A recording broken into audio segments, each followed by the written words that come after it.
ISKCON Mangaluru દ્વારા સંચાલિત ભગવદ્ ગીતા શીખો 18 દિવસ 18 અધ્યાયમાં આપ સૌનું હૃદયપૂર્વક સ્વાગત છે.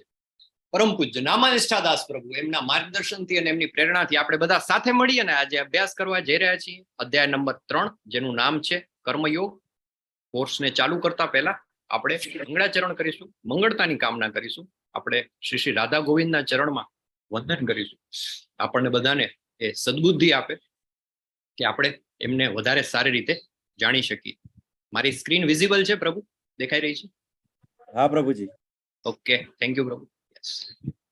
તો આપણે મંગલાચરણથી શરૂ કરીએ. શ્રી શ્રી રાધા ગોવિંદ કી જય, શ્રી શ્રી ગૌર નિતાઈ કી જય, નરસિંહ દેવ કી જય. આપણો જે કોર્સ છે based Shrimad Bhagavad Gita introduction based on the teachings of His Divine Grace Krishna Kripamurti Om Vishnupad Paramahansa Parivrajkacharya Astodharshar Shrimad Abhay Charanaravinda Bhakti Vedanta સ્વામી શ્રીલા પ્રભુપાદ કી જય. ઓમ અજ્ઞાન તિમિરાંધસ્ય જ્ઞાનાંજય શલાકયા ચક્ષુરુન્મિલિતમ યેન તસ્મૈ શ્રી ગુરુવે નમઃ. શ્રી ચૈતન્ય મનોભીષ્ટમ સ્થાપિતમ યેન ભૂતલે સ્વયં રૂપ કદામયમ દદાતિ સ્વપદાંતિકમ. વંદેહમ શ્રી ગુરુ શ્રીયુત પદ કમલમ શ્રી ગુરુન વૈષ્ણવાંશ્ચ શ્રી રૂપમ સાગ્રજાતમ સગણ રઘુનાથાન્વિતમ તમ સજીવમ સાદ્વૈતમ સાવધૂતમ પરિજન સહિતમ કૃષ્ણ ચૈતન્ય દેવમ શ્રી રાધા કૃષ્ણ પાદાન સગણ લલિતા શ્રી વિશાખાન્વિતાંશ્ચ. હે કૃષ્ણ કરુણા સિંધો દીનબંધો જગતપતે ગોપેશ ગોપિકા કાંત રાધા કાંત નમોસ્તુતે. તપ્ત કાંચન ગૌરાંગી શ્રી રાધે વૃંદાવનેશ્વરી વૃષભાનુસુતે દેવી પ્રણમામી હરિપ્રિય. વાંછા કલ્પ તરુભ્યશ્ચ કૃપા સિંધુભય એવચ પતિતાનામ પાવનેભ્યો વૈષ્ણવેભ્યો નમો નમઃ.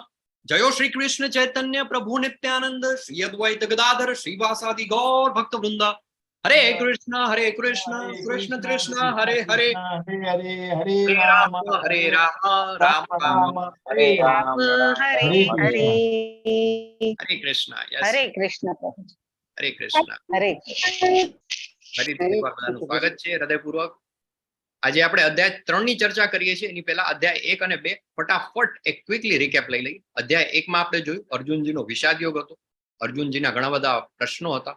ઇનફેક્ટ અર્જુનજી યુદ્ધ કરવા જ નતા. એ કે આ બધા યુદ્ધ કરવાનો શું મતલબ છે? આ બધા મારા ફેમિલી મેમ્બર, મારા ગુરુ છે, મારા મિત્ર, મારા બધા કઝિન્સ, મારા આ બધા મારી સામે યુદ્ધ કરવા માટે ઉભા છે. મારા દાદામાં છે, ભીષ્મ પિતામાં. તો મારે યુદ્ધ નથી કરવું. અર્જુન વિષાદ યોગ આપણે જોયું. અર્જુનજીની એવી સિચ્યુએશન થઈ જાય છે, હાથમાંથી ગાંડીવ સરી પડે છે, હાથ એમના કાંપવા માંડે છે, ગળું સુકાઈ જાય છે. અને આવી પરિસ્થિતિમાં જયારે એ યુદ્ધ નથી કરતા ત્યારે અધ્યાય 2 માં ભગવાન એમની મદદે આવે છે. જયારે અર્જુનજી એમના શરણે જાય છે, અર્જુનજી કહે છે જયારે કાર્પણ્ય દોષો પહત સ્વભાવ, એ શ્લોક બીજા અધ્યાયનો 7મો શ્લોક આપણે ગઈકાલે જોયો. ભગવદ્ ગીતાનો સમગ્ર સાર જેની અંદર છે એને અધ્યાય 2 જેને કહેવાય છે ગીતાનો સાર. અને એની અંદર પણ એક શ્લોક 2.7 જેમાં આપણે જોઈએ છીએ કે અર્જુનજી ભગવાનની શરણે જાય છે અને કહે છે શિષ્યસ્તે હમ શાધિમાન ત્વામ પ્રપન્નમ. હું તમારો શિષ્ય છું, હું તમારી શરણાગત આવ્યો છું. કૃપા કરી અને તમે મને તમારી શરણે લ્યો અને જે મારા માટે શ્રેષ્ઠ હોય એ તમે મને કહો. આપણે બધા આપણા જીવનમાં રોજ બરોજના આપણા ડે ટુ ડે લાઈફમાં કોઈને રિલેશનશિપમાં, કોઈને હેલ્થ રિલેટેડ, કોઈને જોબમાં, કોઈને બિઝનેસમાં અલગ અલગ જાતના ઢગલો પ્રોબ્લેમ આવે છે.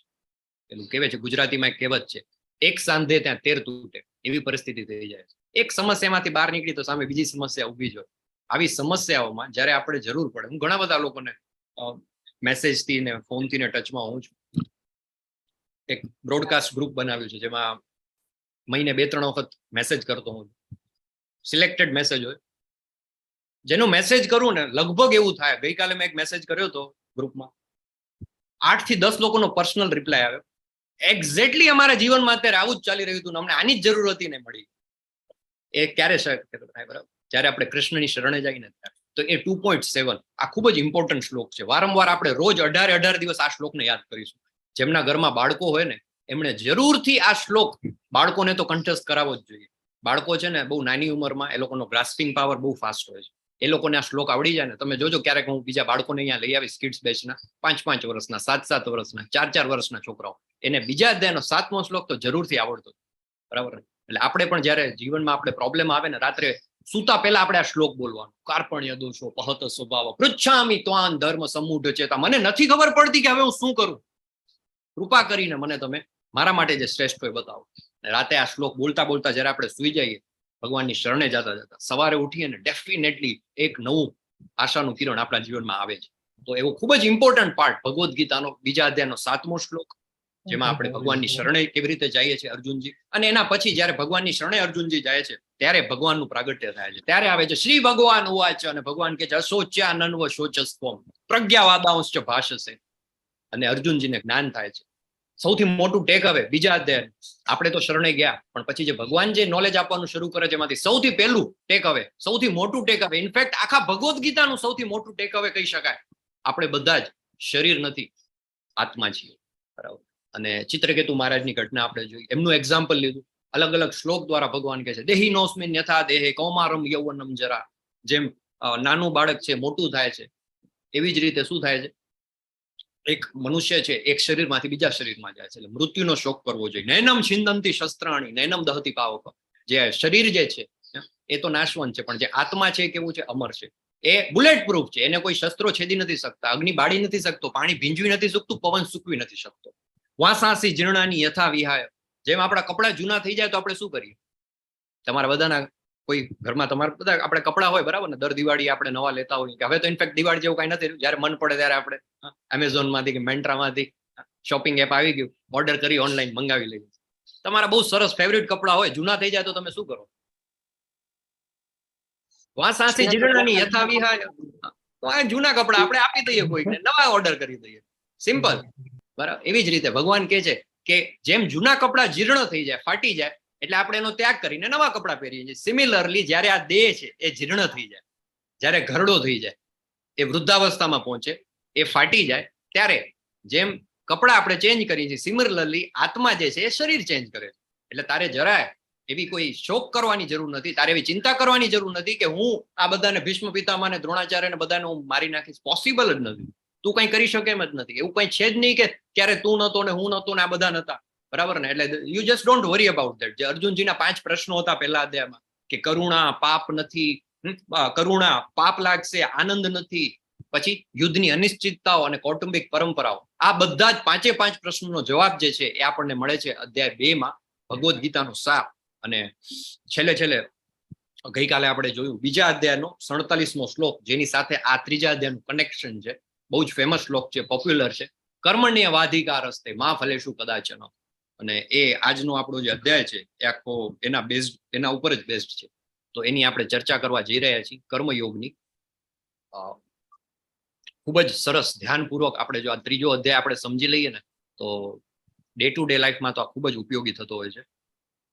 જે ત્રીજા અધ્યાયની જે સમરી છે, ઝાંખી છે, ઓવરવ્યુ છે, એ આપણે જોઈએ તો અર્જુનની મૂંઝવણ છે ત્યાગ કે કર્મ, પછી છે નિષ્કામ કર્મયોગ અને જ્ઞાનયોગ, એ બે વચ્ચેનો ડિફરન્સ, કર્મકાંડમાંથી કર્મયોગ તરફની જે ગતિ છે એ, સાચો દાખલો બેસાડવા માટે નિષ્કામ કર્મયોગ, અને છેલ્લે વાસના પર વિજય મેળવવો, સૌથી મોટો દુશ્મન. તો આ અધ્યાય 3નો એક ઓવરવ્યુ છે જેના વિશે આપણે આજે ચર્ચા કરીએ છીએ. આ શ્લોકથી આપણે આને શરૂઆત કરશું, એટલે બીજા અધ્યાય સાથે ત્રીજા અધ્યાયનું કનેક્શન. કોર્સ કરવાનું જે ઇમ્પોર્ટન્સ છે ને આ છે. આપણે શા માટે આને કોર્સ કહીએ છીએ, કેમ કે આને બહુ જ સરસ રીતે એક ડિઝાઇન કરવામાં આવેલો એક પ્રોફેશનલ એકેડેમિક કોર્સ છે. આ કોર્સનો ઉદ્દેશ્ય એ છે કે ભગવદ્ ગીતા સાંભળવાથી તમારા ડે ટુ ડે જીવનની અંદર તમે પ્રેક્ટિકલી ટેન્જિબલ માપી શકો એવા, જેને તમે ફીલ કરી શકો, અનુભવી શકો એવા પરિવર્તન આવે. ઘણા બધા લોકો આપણે ચર્ચા કરી હતી પહેલા દિવસે, ગઈકાલે પણ આપણે જોયું હતું કે ઇન્ફોર્મેશન લેવા માટે આવે છે, ઘણા કન્ફર્મેશન માટે આવે છે, પણ આ કોર્સનો જે હેતુ છે એ છે ટ્રાન્સફોર્મેશન, કે આ કોર્સ કર્યા પછી તમારા જીવનમાં પરિવર્તન આવે. કર્મણીય વાધિકા રસ્તે માં ફલેશુ કદાચન, માં કર્મફલ હેતુર્ભુર, માં કર્મફલ હેતુર્ભુર, માં તે સંગોસ્તુ અકર્મણ્ય. તને તારું નિયત કર્તવ્ય કર્મ કરવાનો અધિકાર છે, પરંતુ તને કર્મના ફળો પર અધિકાર નથી. તું પોતાની જાતને કદાપી પોતાના કર્મના ફળોનું કારણ માનીશ નહીં, અને સ્વકર્મ ન કરવામાં પણ કદી આસક્ત થઈશ નહીં. ત્રીજા અધ્યાય સાથે આપણે આને કનેક્ટેડ કરીએ. એક સરસ મજાની સ્ટોરી છે, સ્ક્રીન ઉપર તમે જોઈ રહ્યા છો. એક મનુષ્ય છે, નોર્મલ હ્યુમન બીંગ, મારા તમારા જેવું. એક આંબાનું વૃક્ષ છે, એ આખી પ્રોસેસ છે. એ મનુષ્ય જે છે ખેતર મતલબ ખેતી કરે છે, અને એક આમ જે પેલા કેરી હોય એની ગોટલી હોય, એ ગોટલી વાવે છે જમીનમાં, એને ખાતર આપે છે, પાણી આપે છે, એની માવજત કરે છે. અમુક વર્ષો પછી મે બી 5 years કદાચ લાગતા હશે, સારી બ્રીડનો કોઈ આંબો હોય નીકળતા. અમુક વર્ષો પછી એમાંથી મોટું વૃક્ષ બને છે. અને પેલો પાક લણવાની સિઝન આવે છે, ઉનાળો આવે જનરલી, એટલે આપણે ત્યાં કેરીની શરૂઆત થઈ જાય. ગુજરાતમાં તમે દક્ષિણ ગુજરાતમાં રહેતા હો તો પેલી અમારે હાફૂસ કેરી બહુ પોપ્યુલર હોય. સુરતની નીચે તમે જાઓ ને, વલસાડ ને એ સાઈડ જાઓ તો હાફૂસ વખણાય. પછી થોડા બાજુ સૌરાષ્ટ્ર તરફ કે કચ્છ તરફ આવો તો કેસર કેરી હતું. બરાબર, અલગ અલગ કેરી હોય આપણી. અને કેસર કેરી મતલબ ઘણા લોકો કેરીમાં, મતલબ ગુજરાતી લોકો આંબાની ઉનાળાની સિઝન આવે એટલે જમવામાં એક ટાઈમ તો હોય જ, જોઈએ જ આપણે. રસપુરી હોય કે રસ રોટલી હોય કે સરસ મજાનું. તો આ રીતે કેરીની જયારે લણણી કરતો હોય છે ને થતું હોય છે, હી વોઝ વેરી હેપી. મતલબ બહુ મહેનત કરી હોય છે, અમુક વર્ષો સુધી મહેનત કરી, અને જયારે આંબાનું વૃક્ષ ઉગી નીકળે ને એમાં આટલી સરસ મજાની લચલચતી આખો પાક હોય તો આનંદ થાય જોઈને. જેવો એ પાકને પેલો કેરી તોડવા માટે જાય છે ને, ત્યાં તો પ્રગટ થાય છે કૃષ્ણ કનૈયા લાલ કી જય. ભગવાન આવે છે, શું કહે છે? ભાઈ ટેક્સ આપવો પડશે અહીંયા. હા, જીએસટી સરકાર લે છે ને, હવે ટેક્સ લેતી હોય છે ને. તમે કંઈ પણ બિઝનેસ કરતા હો, તમારો કોઈ પણ પ્રોફિટ થાય તો એના ઉપર ટેક્સ આપવો પડે. તો અહીંયા કળિયુગમાં પણ ભગવાન આવી ગયા ટેક્સ લેવા માટે. ભાઈ મારો ભાગ આપ. તો પેલાને થયું કે ભાઈ આ બરાબર, ચલો વાંધો નહીં, લઈ જાઓ તમે 1-2 કેરી.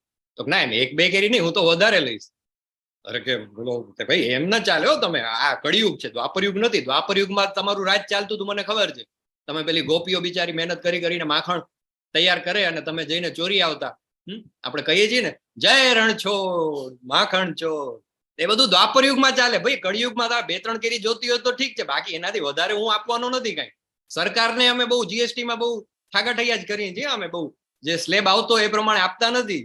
અમારી પાસે ઘણા બધા લૂપહોલ્સ છે. બધા એક્સપર્ટ ચાર્ટર્ડ એકાઉન્ટન્ટ્સ ને ટેક્સ કન્સલ્ટન્ટ્સ હોય છે, એમને રસ્તા બતાવે છે ટેક્સ ચોરીના. એટલે અમે એમાંય નથી આપતા, તો તમને થોડા અમે આપવાના કળિયુગમાં? ભગવાન કે અચ્છા એવું છે, તું આ બધું તે કર્યું છે? કે મેં આટલી મહેનત કરીને તમે આવી ગયા સીધો ટેક્સ લેવા કે ભાઈ આપો મને, એવું ચાલે? અચ્છા તે કર્યું આ બધું? હા મેં જ કર્યું છે. શું શું કર્યું છે? તો કે મેં પેલા એક ગોટલો જે હતો એ આમાં જમીનમાં નાખ્યો. અચ્છા ગોટલો ક્યાંથી આવ્યો તારી પાસે? તે ઉત્પન્ન કર્યો હતો? ના, એ ગોટલો તો હતો ક્યાંકથી, મતલબ જૂની જે કેરી હતી એમાંથી. અચ્છા બરાબર. પછી તે શું કર્યું? પછી કે મેં એને છે ને જમીનમાં ખાડો કરી અને એમાં નાખ્યું. પછી મેં એને ખાતર નાખ્યું. ભગવાન કે અચ્છા ખાતર તે બનાવ્યું તું? ના કેવી વાત કરો છો, ખાતર હું ક્યાંથી બનાવવાનું? એ તો મળે છે માર્કેટમાં તૈયાર. પણ હા, આપણું બધું ઓર્ગેનિક છે. આપણે પેલું જે ઓર્ગેનિક ખાતર આવે એ જ વાપરીએ છીએ. આપણે પેલું ફર્ટિલાઇઝર વાળું ને પેલું શું કહેવાય કેમિકલ વાળું નથી વાપરતા. અચ્છા પણ તે બનાવ્યું તું? ના કેવી વાત કરો છો, તૈયાર મળે છે અમારી ઓર્ગેનિક, એમાંથી મેં લીધું. બરાબર. અચ્છા પછી શું કર્યું? પછી મેં એને પાણી પાયું. હા, પાણી તો તે જ પ્રોડ્યુસ કર્યું હશે નહીં લેબોરેટરીમાં જઈને? ના, પાણી તો આપણે પેલી નર્મદાની લાઈન નખાવી છે ને ખેતરમાં, એ જ આવે છે સીધી, એમાંથી પાણી પાયું. અચ્છા પાણી તે નથી બનાવ્યું. પછી સૂર્યપ્રકાશ તો તે જ આપ્યો હશે. કેવી વાત કરો છો ભગવાન? મારા ઘરે પેલી ઇલેક્ટ્રિસિટીનો બલ્બ આવે છે એ પેલું પીજીવીસીએલ માંથી કે પેલા એઈસી માંથી કે ટોરન્ટ માંથી આવે છે. હું ક્યાંથી કરું? એ તો સૂર્યપ્રકાશ આવે એમાં. હા, પછી આને પ્રોટેક્શન કોણે ત્યાં આપ્યું? ના, પ્રોટેક્શન માટે છે ને અમે સીસીટીવી કેમેરા લગાવ્યા છે બધી જગ્યાએ, એને પ્રોટેક્ટ કરવા માટે. પેલી કાંટાની વાડ પણ બનાવી છે. પણ ના, આ બધું મેં કરેલું છે, એનાથી વધારે નહીં. તો પછી ભગવાન કહે છે ખાતર તે નથી બનાવ્યું, પાણી તે નથી બનાવ્યું, ગોટલી તે નથી બનાવ્યું, સૂર્યપ્રકાશ તે નથી બનાવ્યો, પ્રોટેક્શન તારા એકલા તારા બસની વાત નથી. તો પછી આ કેરી તું એમ કેમ કહી શકે કે આ કેરીનું વૃક્ષ મેં ઉગાડ્યું છે?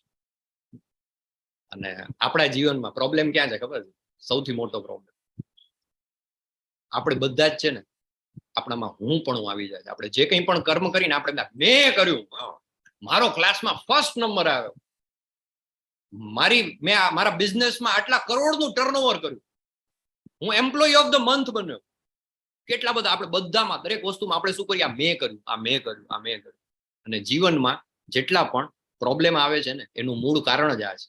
જ્યાં હું પણ આવી જાય છે, જ્યાં આપણે આવી જાય છીએ સેન્ટરમાં, ત્યાં પ્રોબ્લેમ આવે. કેમ કે જ્યાં આપણે આવીએ તો એના કામના, એનું જે રિઝલ્ટ આવે, એના યશના અને અપયશના બંનેના ઓનર તો આપણે જ થયા ને. તમે મને કહો, સાચું કહેજો કેટલા લોકો એવા છે કે જે જીવનમાં હરરોજ ઇન એવરી વર્ક ધેટ તે ટેક અપ, કોઈ પણ કામ જે હાથમાં લે એમાં સફળ જ જાય છે.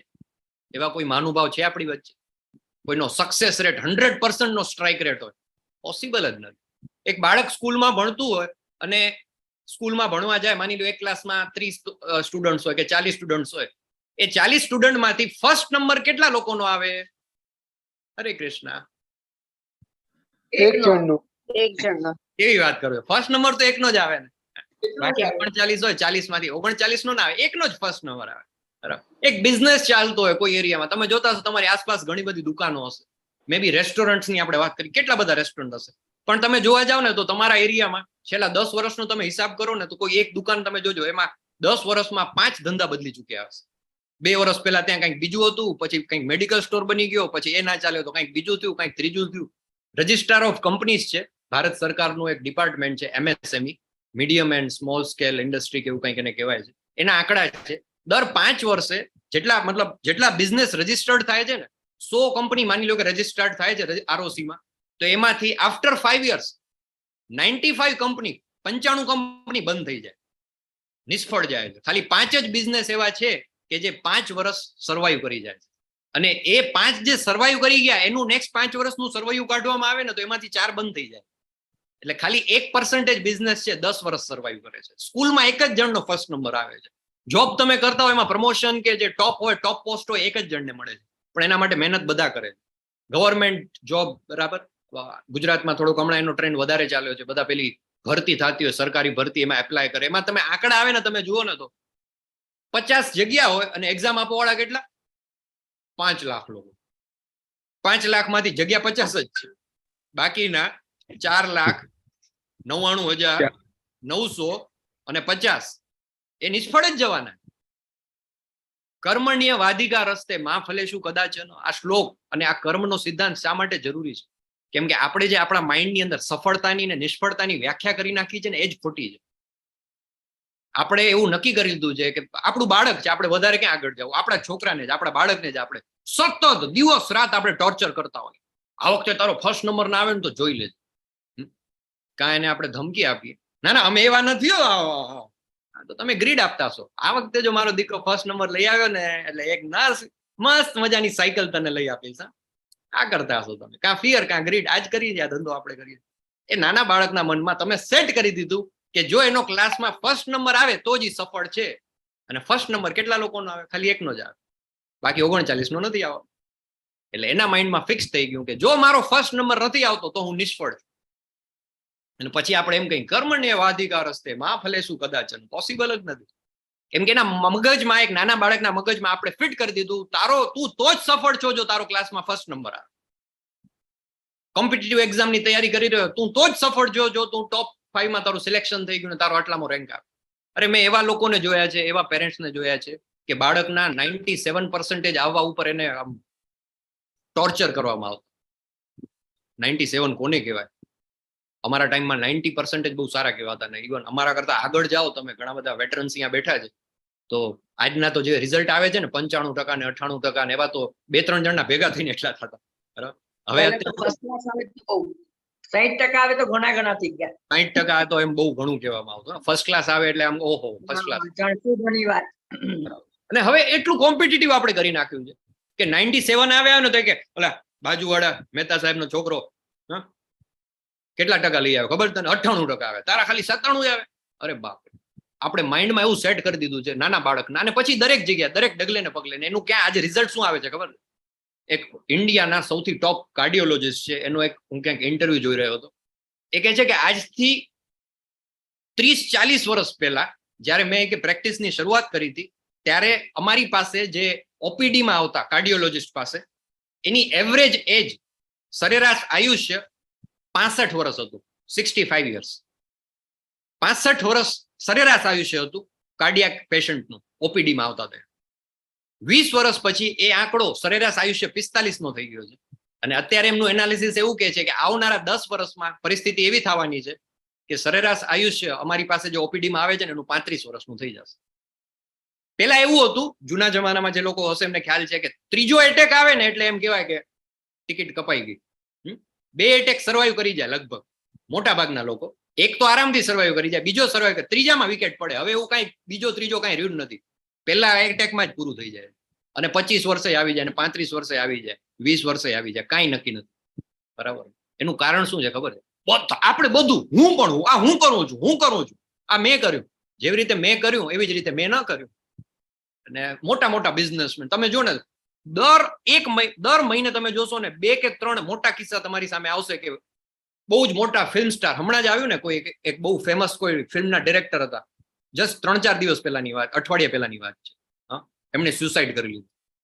બહુ મોટા ડિરેક્ટર હતા. આપણે હવે એમનું નામ લઈને બધું પેલું નથી કરવું, કઈ ક્રિટિસાઇઝ નથી કરવું, પણ એમને હાર્ટ એટેક, ખબર નહીં, સુસાઇડ, હાર્ટ એટેક નહીં, સુસાઇડ કરી લીધું. ને એવું દર મહિને આવે છે. એક મોટા બિઝનેસમેન એને સુસાઇડ એટેમ્પ કરી લીધું, કાં કાર્ડિયાક એરેસ્ટ આવી. આ બધાનું કારણ એ છે કે આપણે બધામાં ઓનરશિપ આપણે લઈને બેઠા. હાજી, હા, એવું જ કંઈક નામ હતું. Yes, correct. તો આ બધું કરીને બેઠો છું, આ હું કરું છું. અને એવું જયારે આપણે કરીએ છીએ ને, ત્યારે આપણા બધાના જીવનમાં પ્રોબ્લેમ આવે છે. ભગવદ્ ગીતા શું કે છે? ભગવદ્ ગીતા એમ કે છે કે આપણો જે અધિકાર છે એ શેમાં છે? કર્મ કરવામાં છે. એના આઉટકમ સાથે નથી, એના રિઝલ્ટ સાથે આપણું કઈ લેવા દેવા જ નથી. જો આવે સારું, ઓકે, જેવી ભગવાનની ઈચ્છા. અને જો નથી સારું આવ્યું તો પણ વધારે કઈ ચિંતા કરવાની જરૂર નથી. એનું જે કર્મ જે છે, એની સાયકલ જે છે, એ એની પ્રમાણે જ ચાલશે. આ એક સત્ય જો આપણને સમજાઈ જાય તો આપણા જીવનમાંથી બહુ જ મોટું એક જે ભાર છે ને, એ હળવો થઈ જાય.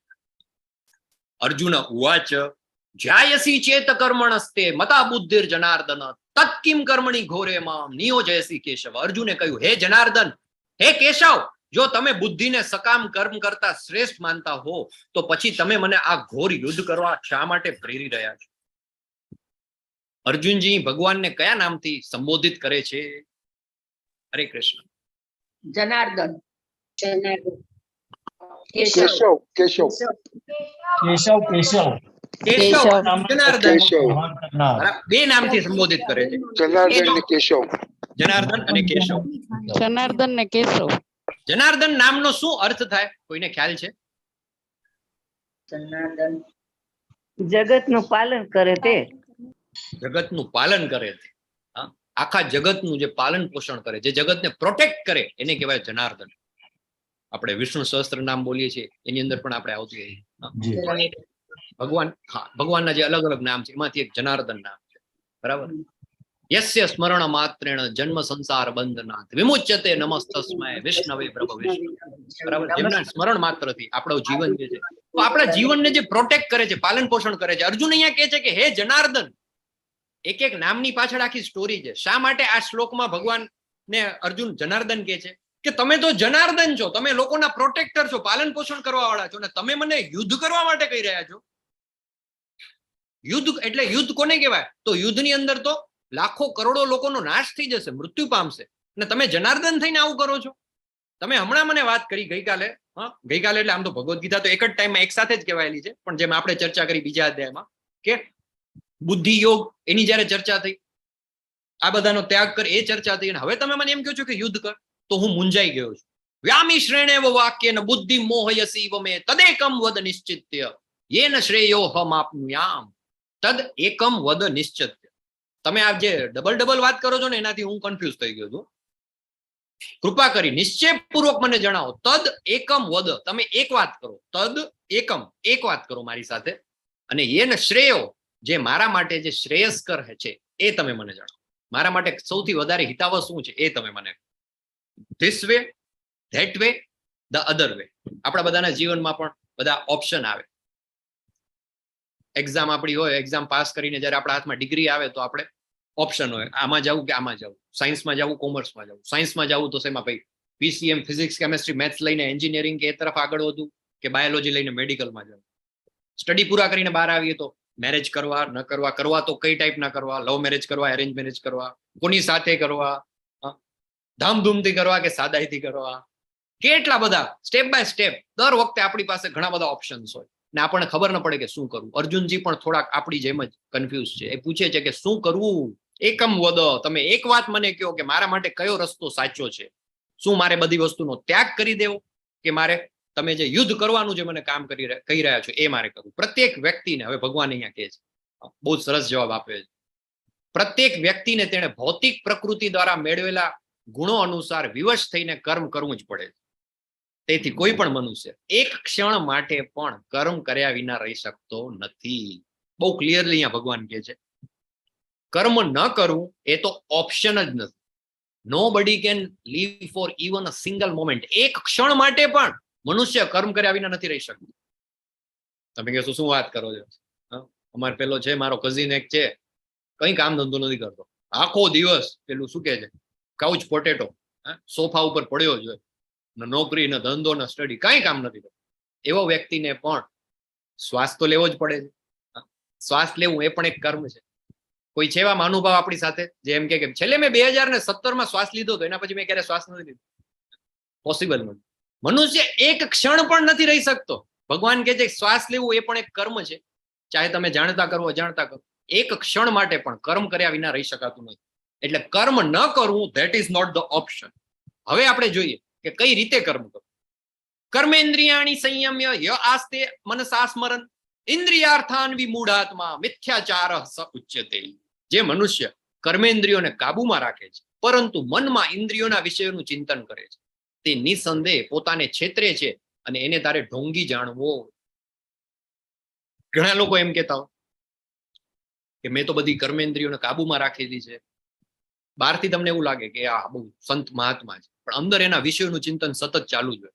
ભગવાન કે છે ઢોંગી છે. ચિત્રમાં શું દેખાય છે તમને? હરે કૃષ્ણ. મે બી હેન્ડ રેસ કરી શકો. સાધુ સિગરેટ દેખાય પીએ છે સાધુ. સાધુ છે, હાથમાં સાધુ સિગરેટ ને smoking. મોબાઈલ સિગરેટ સાધુ અને મોબાઈલ. આ ચિત્રને જોઈને કોઈ ઉડીને આંખે વળગે એવી કોઈ વસ્તુ કે આમ થોડીક આમ ઓકવર્ડ લાગતી હોય? મોબાઈલ અને સિગરેટ પીવે છે, સિગરેટ અને મોબાઈલ. ઘરેણા પહેર્યા છે. યસ. એક તો હાથમાં સિગરેટ છે, સ્મોકિંગ કરી રહ્યા છે, સિગરેટ ને મોબાઈલ.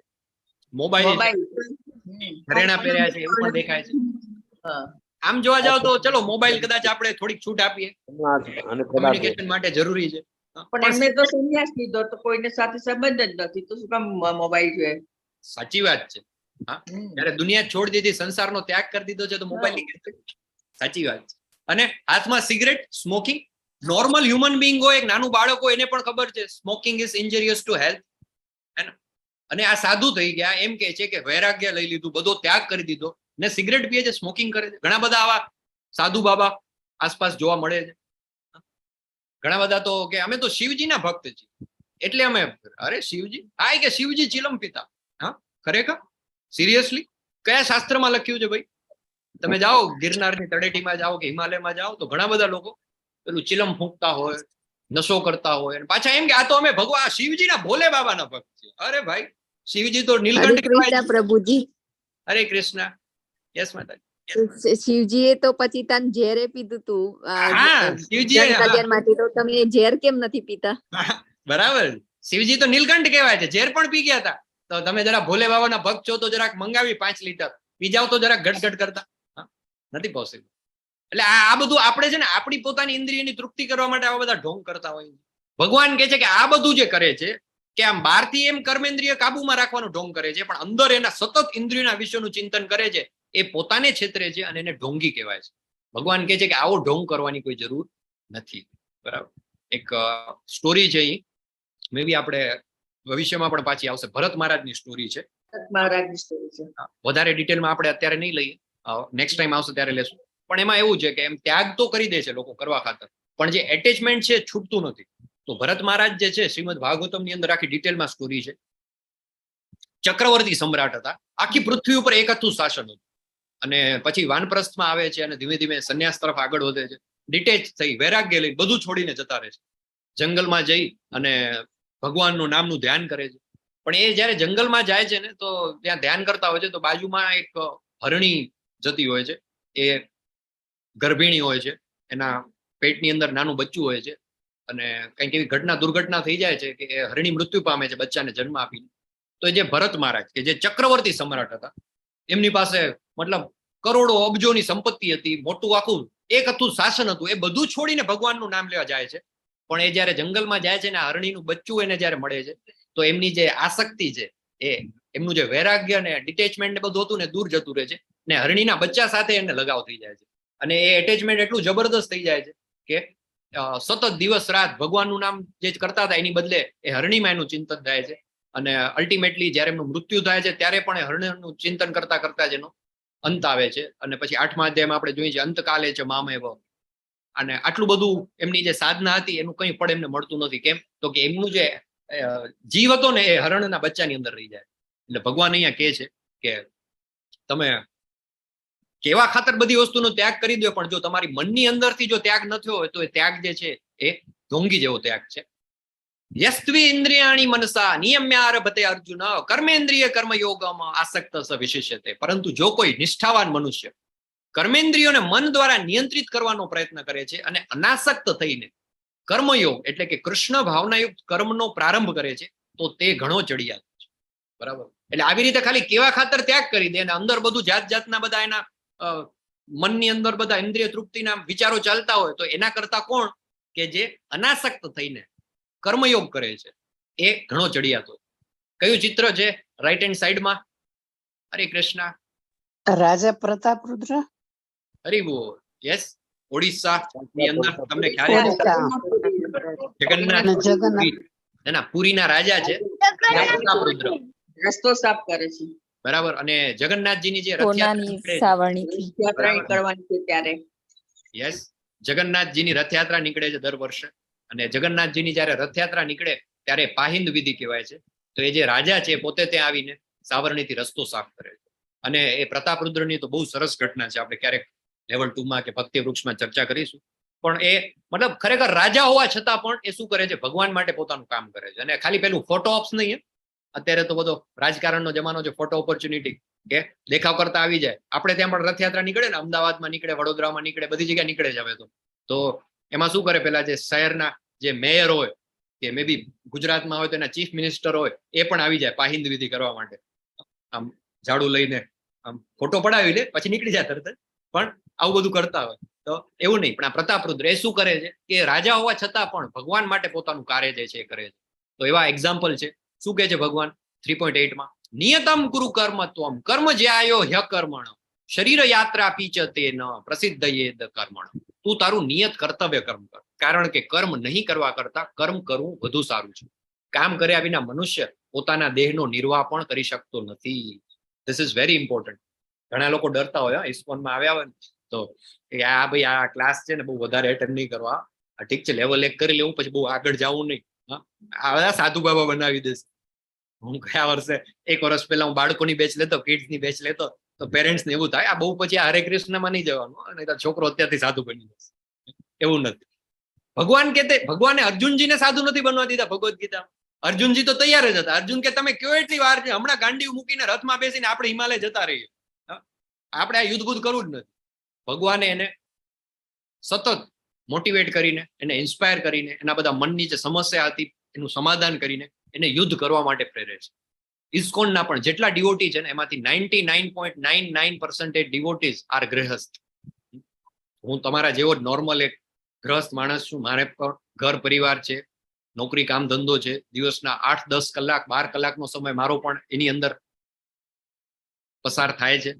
એવું નથી કે છોડી દેવાનું છે. ભગવાન પણ ના પાડે છે. ભગવાન કહે છે કે જીવનનો નિર્વાહ કરવા માટે પણ મનુષ્યએ કર્મ કરવું એ જરૂરી છે. બરાબર ને? એટલે એવું ક્યાંય તમે ન માનતા કે આની અંદર બહુ આગળ જશું તો બધું છોડાવી દેશે. કંઈ જ છોડવાનું. જે કરીએ છીએ કરતા જ રહેવાનું. પણ જે આપણે કરી રહ્યા છીએ એ વધારે સારી રીતે કઈ રીતે કરી શકીએ, કઈ રીતે આપણા સેન્ટરમાં આપણે માં ફલેશું કદાચનમાં આવી શકીએ એ રીતે કરવાનું છે. સ્ક્રીન ઉપર તમને ચિત્ર દેખાય છે, એમાં કોણ છે? કોનું ચિત્ર છે? કોઈને ખ્યાલ છે? ભક્તિ વિનોદ ઠાકોર, મેજિસ્ટ્રેટ. મેજિસ્ટ્રેટ. હરી બોલ. વકીલ હતા ને? ભક્તિ વિનોદ ઠાકોર. મેજિસ્ટ્રેટ. ભક્તિ વિનોદ ઠાકોર મેજિસ્ટ્રેટ. આપણા એક આચાર્ય છે જે ગુરુ પરંપરામાં આપણે આવીએ છીએ, શિલા પ્રભુપાદની, ચૈતન્ય મહાપ્રભુથી શિલા પ્રભુપાદ સાથે. એ જ આચાર્ય પરંપરામાં એક બહુ જ મોટા આપણા આચાર્ય છે ભક્તિ વિનોદ ઠાકુર, જે સેન્ટરમાં બેઠા છે. અને બંગાળ, ત્યારે તો Bengal was one of the biggest, આપણા ભારત વર્ષનો આઝાદી પહેલાની વાત છે.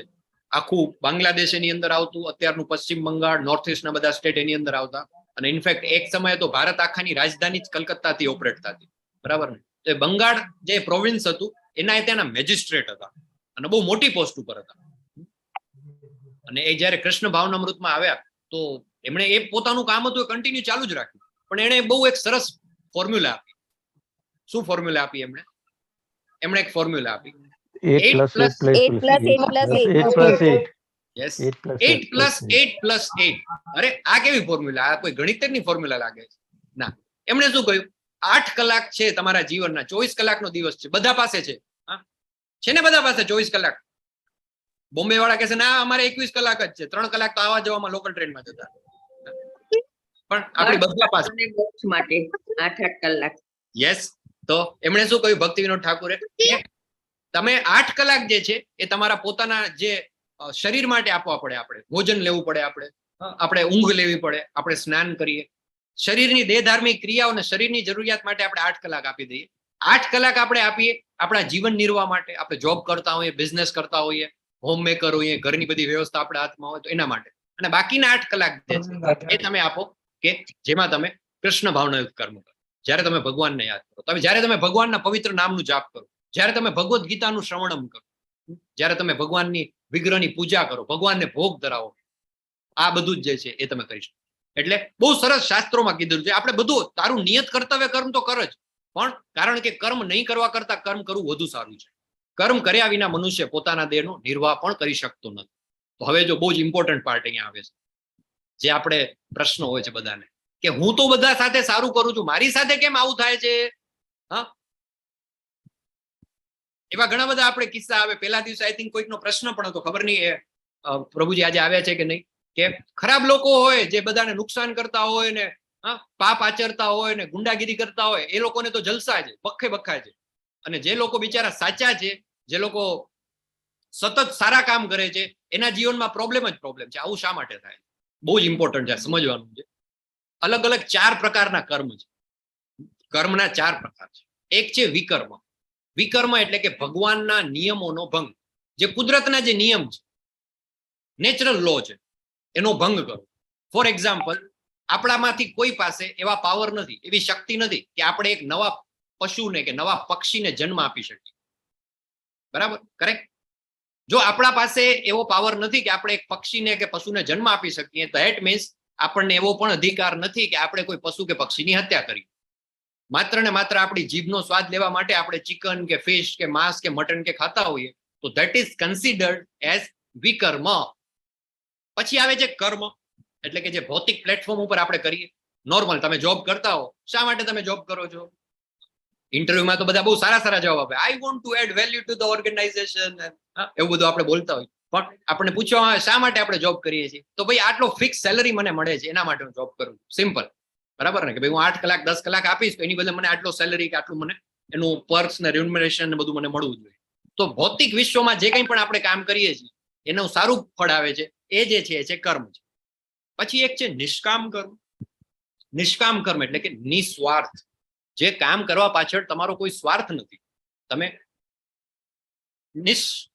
કોઈ મતલબ તમે એમને એમ કરો છો કે ભાઈ મારે એનું કોઈ ફળ નથી જોતું, નિષ્કામ ભાવનાથી તમે કરો, એને કહેવાય છે નિષ્કામ કર્મ. કળિયુગમાં બહુ અઘરું છે. ઘણા બધા લોકો ડોનેશન કરતા હોય છે ઘણી જગ્યાએ, અનાથ આશ્રમમાં દાન કરે, વૃદ્ધાશ્રમમાં દાન કરે, હોસ્પિટલમાં દાન કરે, સ્કૂલોમાં દાન કરે. આપણે એમ કહી શકીએ આ તો નિષ્કામ કર્મ છે. પણ એમાં તમે જોવા જાવ ને તો કે પેલું જરાક આપણે આ 5 લાખનો ચેક તો લખી આપ્યો છે, પણ જરાક એનું એન્ટ્રન્સ ઉપર પાર્થ દવે એન્ડ પરિવારના સૌજન્યથી સપ્રેમ ભેટ એવું જરાક તકતી મુકાવી દેજો. તકતી મુકાવાની. બરાબર? આ અઘરું છે. નો જરાક લાભ મળી જતો હોય તો સારું. જરા ટેક્સમાં રિબેટ મળી જાય ને તો શું છે કે મારે પેલું ઇન્કમ ટેક્સ છે ને આપવાનો બચી જાય. એટલે કેવા ખાતર આપણે કહીએ નિષ્કામ કર્મ, પણ કળિયુગમાં બહુ અઘરું છે. નિષ્કામ કર્મ કોઈ હોતા નથી, કાં તો સકામ હોય છે કાં વિકર્મ હોય. બરાબર? તો પણ જો કોઈ આવું કોઈ કામ કરતું હોય તો એને નિષ્કામ કર્મ ગણવું જોઈએ. અને છેલ્લે અકર્મ, સૌથી શ્રેષ્ઠ અકર્મ. અકર્મ એટલે કે એવું કર્મ કે જે કર્મ કરવાથી આપણે બદ્ધ થતા નથી. અને અકર્મ શું છે? અકર્મ કોને કહેવાય? અકર્મ એટલે કે જ્યારે આપણે ભગવાનને સેન્ટરમાં રાખી, પૂર્ણ પુરુષોત્તમ પરમેશ્વર ભગવાન શ્રી કૃષ્ણના પ્રીત્યાર્થે એમના માટે કોઈ કામ કરીએ છીએ ત્યારે અકર્મમાં આવે છે. એક્ઝામ્પલ, જ્યારે આપણે ભગવાનના પવિત્ર નામનું જપ કરીએ, હરે કૃષ્ણ કૃષ્ણ કૃષ્ણ હરે હરે, હરે રામ રામ રામ હરે, એ અકર્મ છે. જ્યારે આપણે સવારે 4:30 વાગે ઉઠીને મંગળા આરતીમાં પાર્ટિસિપેટ કરીએ તો એ અકર્મ છે. જ્યારે આપણે ભગવાનને ભોગ ધરાવીએ અને એ પ્રસાદ ગ્રહણ કરીએ તો એ અકર્મ છે. તો આ 4 પ્રકારના કર્મ છે: વિકર્મ, કર્મ, નિષ્કામ કર્મ અને અકર્મ. સ્ક્રીન ઉપર શું લખ્યું છે? હરે કૃષ્ણ. સારા લોકો સાથે ખરાબ વસ્તુ કેમ થાય છે? 110 જણા કે 111 જણા જે કોઈ પણ ક્લાસમાં હાજર છે ને, એમાંથી 90% લોકોનો તો આ પ્રશ્ન હશે જ. ક્યારેક ને ક્યારેક તો જીવનમાં આવું આવી જશે. તો મારી સાથે જ કેમ આવું થાય? પેલું કે ને, ઘણા બધા માતાજી હોય ને, જ્યોતિષ પાસે જાય ને, જ્યોતિષનું એક બહુ જ જેને કહેવાય ને પેલું બેન્ચમાર્ક એક વાક્ય છે, એ કહી દે. હાથ જોઈને છે ને એક સેન્ટેન્સ કે, એ હાથ જોઈને 100% સ્ત્રીઓ કન્વિન્સ થઈ જાય, હા સાચી વાત છે, એવું જ છે. શું કે ખબર છે જ્યોતિષ? તમારા હાથમાં જસ નથી. એટલે માતા, હા હા આવું જ થાય છે મારે, હા હા જસ જ નથી, હા હું બધું કરું, દિવસ રાત બધા માટે આટલી મહેનત કરું, હા સાચી વાત તમે કીધી, મારા હાથમાં. બરાબર. તો આ બધાનો પ્રશ્ન આપણો હોય. સારા લોકો સાથે કેમ ખરાબ કામ થાય છે? અને ખરાબી પેલું કહે છે ને, ગુજરાતીમાં કહેવતે પેલી એક કવિતા પણ આવતી, કામ દેનું ને નથી મળતું, સૂકું તણકલું ને લીલાછમ ખેતરો આખલા ચરી જાય છે ગરીબોના કૂપામાં તેલનું ટીપું ધોયેલું ને શ્રીમંતોની કબરો પર ઘીના દીવા થાય છે. આવું સાને થાય છે, આવી કઈક કવિતા આવતી. બરાબર. તો સારા લોકો સાથે ખરાબ વસ્તુ કેમ થાય છે? બહુ સરસ આખો એનો એક સિદ્ધાંત છે. સંચિત કર્મો. બરાબર. યસ. તો આખી એની કર્મની સાયકલ આપણે સમજવી પડે. આપણે શું કરીએ છીએ ખબર છે? આપણે ખાલી અત્યારે આટલું જોઈ રહ્યા છીએ, આપણી નજરની સામે જેટલું દેખાય છે ને એ આપણે જોઈ રહ્યા છીએ. થોડુંક ઝૂમ આઉટ કરીને જોઈએ ને, આગળ ને પાછળ, છેલ્લા 5-10 વર્ષનું, તો આપણને ખબર પડે કે આ બધું જે છે ને એકબીજા સાથે કનેક્ટેડ છે. એક પ્લાન્ટ આવે છે ચાઇનીઝ બાંબુ, જે લોકો બોટની સાથે કે પ્લાન્ટેશન સાથે સંકળાયેલા હશે એમને ખ્યાલ હશે.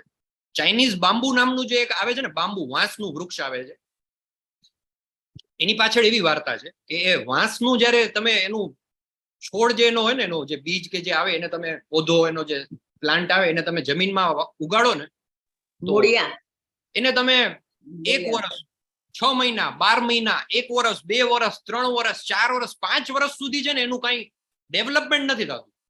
તમારે મહેનત કરવાની. 4 વર્ષ, 4.5 વર્ષ સુધી તમે એને પાણી આપો, ખાતર આપો, પ્રોટેક્શન કરો, સૂર્યપ્રકાશ મળે, એ જરા ક્યાંય દેખાય જ નહીં, એમ જમીનની બહાર દેખાય જ નહીં.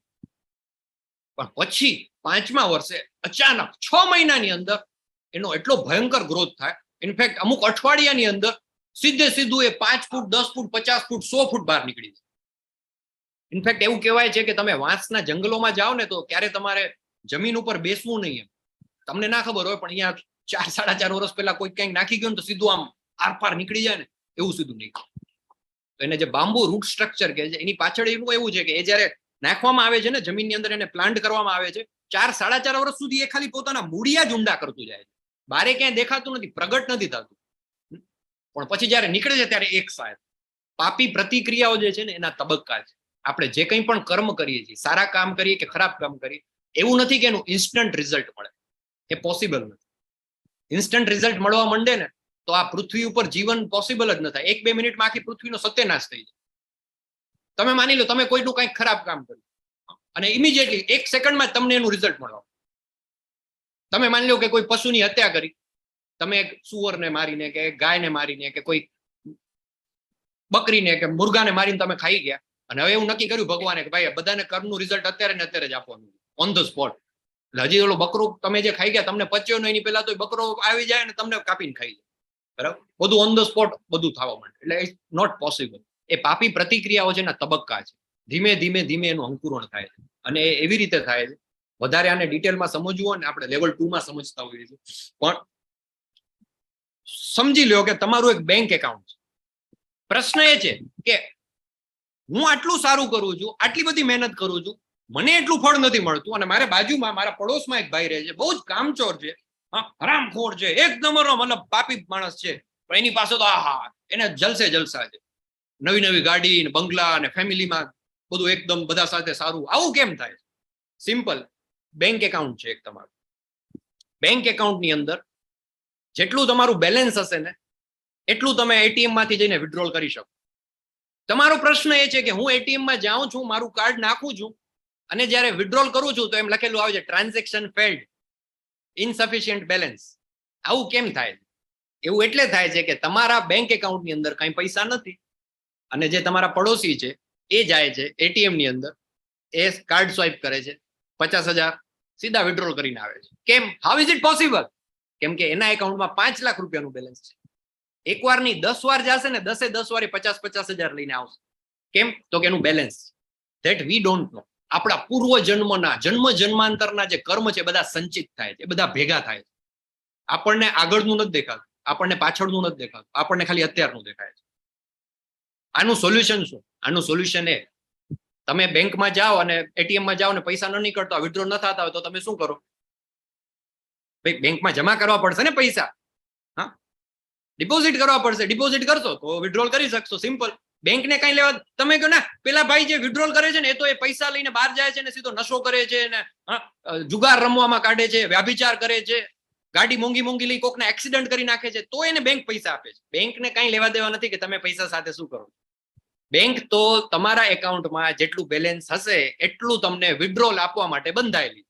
પછી તમે 5 લાખ રૂપિયા વિથડ્રોલ કરીને ચોરી કરો, તમે કોઈનું ખૂન કરો, તમે વ્યાભિચાર કરો, તમે નશો કરો, તમે એક્સિડન્ટ કરો, બેંકને એની સાથે કાંઈ લેવા દેવા નથી. આપણા બધાના પણ આવા એકાઉન્ટ છે. એ એકાઉન્ટમાં સારા કર્મનું જેટલું ડિપોઝિટ હોય એટલું આપણે વિથડ્રોલ કરી શકીએ. જો આપણે સારું કરી રહ્યા છીએ તો પણ આપણું સારું નથી થતું, ધેટ મીન્સ કે આપણું એકાઉન્ટ બેલેન્સ તળિયે છે. We will have to deposit new fund. આપણે નવા સારા કર્મ ભેગા કરીને એની અંદર ડિપોઝિટ કરવા પડશે. આ તમે મસ્ત કીધું. આનો મતલબ અમને ખબર પડી ગઈ. 5 સારા કામ કરી સામે 8 ખરાબ કામ કરવાની છૂટ, અથવા તો 5 ખરાબ કામ કરીએ તો 3 ખરાબ સારા કામ કરવાની છૂટ. હે ને? સરવાળો હિસાબ કિતાબ થશે, +5 -3 કરીને થઈ ગયું 0-0. ના, એવું નથી. ખરાબ કર્મનું સેપરેટ એકાઉન્ટ છે, સારા કર્મનું સેપરેટ એકાઉન્ટ છે. જે કંઈ ખરાબ કર્મ કર્યા છે એ ભોગવવા પડશે. એનું બેલેન્સ 0 નહીં થઈ જાય ત્યાં સુધી ભોગવવા પડશે. અને એ જ્યારે 0 થઈ જશે ત્યારે તમારું જે પોઝિટિવ વાળું એકાઉન્ટ છે એ એના પછી એક્ટિવેટ થશે. તો જો તમારી સાથે એવું થઈ રહ્યું છે કે તમે ઘણું બધું સારું કરી રહ્યા છો પણ તમને રિઝલ્ટ મળતું નથી, ધેટ મીન્સ તમારું નેગેટિવ વાળું બેલેન્સ કપાઈ રહ્યું. Don't worry.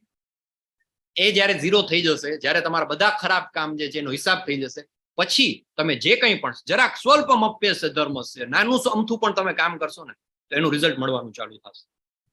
આનો એક હેક છે. એનો હેક શું છે? Cheat code. અકર્મ કરીને આપણે આપણા પાપોનો નાશ કરીશું. ભગવાન કહે છે ભગવદ્ ગીતામાં, શું કહે છે? 18મા અધ્યાયના 66મા શ્લોકમાં છેલ્લે કહે છે, સર્વ ધર્માન પરિત્યજ્ય મામ એકમ શરણમ વ્રજ અહમ ત્વમ સર્વ પાપેભ્યો મોક્ષયિષ્યામિ મા શુચિ. બધું છોડીને મારા શરણે આવી જા, હું તારા બધા પાપોનો નાશ કરીશ. એક પ્રશ્ન એવો થાય, અરે આવું કેવું? ખરાબ કામ કરવાના પછી ભગવાનની શરણે જતા રહી? હા, એવું થોડું ચાલે. ભગવાનની શરણે જાવું એટલું સહેલું નથી. તમને એવું લાગતું હોય કે એ સહેલું છે તો એનીબડી કેન ગો. એટલું કરો, કાલથી રોજ સવારે 4:30 વાગે મારી સાથે મંગળા આરતીમાં આવવાનું ચાલુ કરી દો. મમ્મીના મમ્મી હોય ને, શું કહીએ ને, એ યાદ આવી જશે. એટલું ઈઝી નથી. ઘણા બધા લોકો છે, ઘણા બધા લોકો છે કે જે પ્રયત્ન કરતા હોય છે, નથી થતું. તમને એમ કે ભગવાનની શરણે જવું સહેલું છે, બધા પાપ. અરે ભગવાનની શરણે જવું બહુ અઘરું છે. ઘણા બધા માતાજી છે આપણી સાથે અહીંયા, એકાદશીના માળા કરે છે. કેટલી માળા કરે છે ને તમે પૂછો? 111 માળા. Can you believe it? હરે કૃષ્ણ મહામંત્રની 111 માળા. એક માળા કરતા 6 થી 7 મિનિટનો સમય લાગે. 16 માળા જે બધા કરીએ છીએ અમે, 1.5 કલાકનો સમય લાગે. 111 માળા કરતા કમસે કમ 10-12 કલાક થાય. સવારે 4:30 વાગે ઉઠવાનું, નિર્જળા એકાદશી કરવાની, મંગળા આરતી કરવાની. બેઝિકલી એ જે કંઈ પણ આપણે કરીએ છીએ ને ભગવાનની ભક્તિ, એ એક જાતનું પ્રાયશ્ચિત છે. આજે કોર્ટ પણ જઘન્ય હત્યાકાંડ કર્યો હોય ને એની માફી કરતી હોય. એ અમુક સારા કામ કરે ને એનો જેલર એનો રિપોર્ટ આપે કે ભાઈ આણે આટલા લોકોને મારી નાખ્યા હતા અને આજીવન ઉંમર કેદ છે, પણ એનું વર્તન સારું છે, એને પશ્ચાતાપ તો એવું દેખાય છે, એટલે આની સજા માફ કરવામાં આવી. અને ભારતની બહાર તો લગભગ બધા કન્ટ્રીમાં તમે જાઓ ને તો એવા કાયદા છે કે લગભગ બધાની સજા માફ થઈ જ જતી હોય. પણ એવું નહીં કે તમે ખરાબ કામ કરો એટલે છૂટ. પાપ કરશો, જ્યાં સુધી પાપ કરવાનું બંધ નહીં કરો ત્યાં સુધી તો પેલા તમે શરણે જવા માટે એલિજિબલ જ નથી. કે તમને એમ થાય નવા નવા પાપ કરતો જાઓ અને ભગવાનની શરણે જતો જાઓ. હરે કૃષ્ણ રોજ 16 માળા કરી લઈશ, ભગવાનને ભોગે ધરાવીશ, ડુંગળી લસણ કાંઈ નહીં ખાવ, અને રોજ પછી સામે બીજું બધું પાપાચાર પણ ચાલુ જ રહેશે. પોસિબલ નથી. એક તો બધા પાપ જે છે એ પેલા આપણે બંધ કરવા પડે, ભગવાનની શરણે જવું પડે. ભગવાનની શરણે ગયા પછી જયારે આપણે કરીએ, શું કરીએ આપણે? આગળ કે છે આપણને 3જા અધ્યાયમાં આજે જે કોઈ પણ વિષ્ણુ પ્રીત્યાર્થે યજ્ઞ તરીકે કર્મ કરવું જોઈએ. યજ્ઞાર્થાત કર્મણો અન્યત્ર લોકો એમ કર્મ બંધન તદર્થમ કર્મ કૌંતેય મુક્ત સંગ સમાચર. હવે આ ભગવાન કહે છે કે ત્યારે આપણે ભગવાન માટે કંઈ પણ કામ કરીએ છીએ ત્યારે અન્યથા ભૌતિક જગતમાં કર્મના બંધન ઉત્પન્ન થાય છે. જે કંઈ પણ આપણે કામ કરીએ છીએ ને આપણને કર્મમાં બંધ કરી લે છે. માટે હે કૌંતેય, તું વિષ્ણુ પ્રીત્યાર્થે એમને પ્રસન્નતા કરવા માટે કર્મ કર. એ રીતે તું સદા અનાસક્ત થઈ અને કર્મના બંધનમાંથી મુક્ત રહી શકીશ. તો બધા અલગ અલગ યુગ છે, એની અંદર કઈ રીતે ભગવાનની ભક્તિ થઈ શકે, ભગવાનને બલિદાન આપી શકાય, યજ્ઞ થઈ શકે. સરસ એનોલોજી છે બધી. 4 યુગ છે: સતયુગ, ત્રેતાયુગ, દ્વાપરયુગ અને કળિયુગ. સતયુગની અંદર મનુષ્યનું આયુષ્ય કેટલું હતું તમને ખબર છે? 1 લાખ વર્ષ. લાખ વર્ષ. 1 લાખ 1 લાખ વર્ષ. વર્ષ. અરે યાર શું વાત કરો છો, આવું કઈ હોતું હશે? 1 સતયુગ, લાખ વર્ષ. સતયુગ એટલે વી આર ટોકિંગ અબાઉટ લાખો વર્ષ પહેલાની વાત થાય. ત્યારે તમે જુઓ શાસ્ત્રોમાં વર્ણન છે કે XYZ ઋષિએ 30,000 વર્ષ તપ કર્યું. આમણે 60,000 વર્ષ તપસ્યા કરી, આમણે 10,000 વર્ષ તપ કર્યું, આમણે 5,000 વર્ષ તપ કર્યું. કઈ રીતે પોસિબલ હતું? કેમ કે ત્યારે એવરેજ જે આયુષ્ય હતું એ 1 લાખ વર્ષ.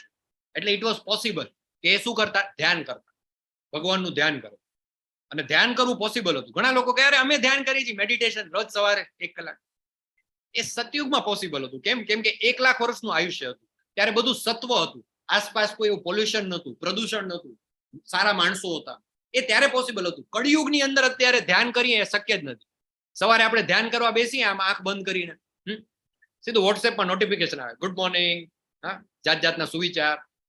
વળી પાછા આપણે આંખ બંધ કરીને ધ્યાન કરવા બેસીએ, ડોરબેલ વાગે, દૂધ વાળો આવ્યો, તમે દૂધ લઈને જ માંડ બેસો ત્યાં, શાકભાજી વાળો આવ્યો, ન્યૂઝપેપર, કંઈક ને કંઈક ચાલુ જ હોય. ધ્યાન છે, મેડિટેશન છે, એ કળિયુગની અંદર પોસિબલ નથી. એ સતયુગમાં હતું. કેમ? સતયુગની અંદર મનુષ્યનું આયુષ્ય હતું 1 લાખ વર્ષ. પછી આવ્યો ત્રેતાયુગ. ત્રેતાયુગની અંદર મનુષ્યના આયુષ્યમાં 1 0 કપાઈ ગયું. જે 1 લાખ હતું ને એમાંથી 10,000 વર્ષ થઈ ગયું.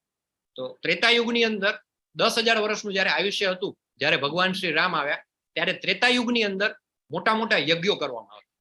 અશ્વમેધ યજ્ઞ, રાજસૂય યજ્ઞ, દશરથ રાજાએ કર્યો તો પુત્ર કામેષ્ટી યજ્ઞ.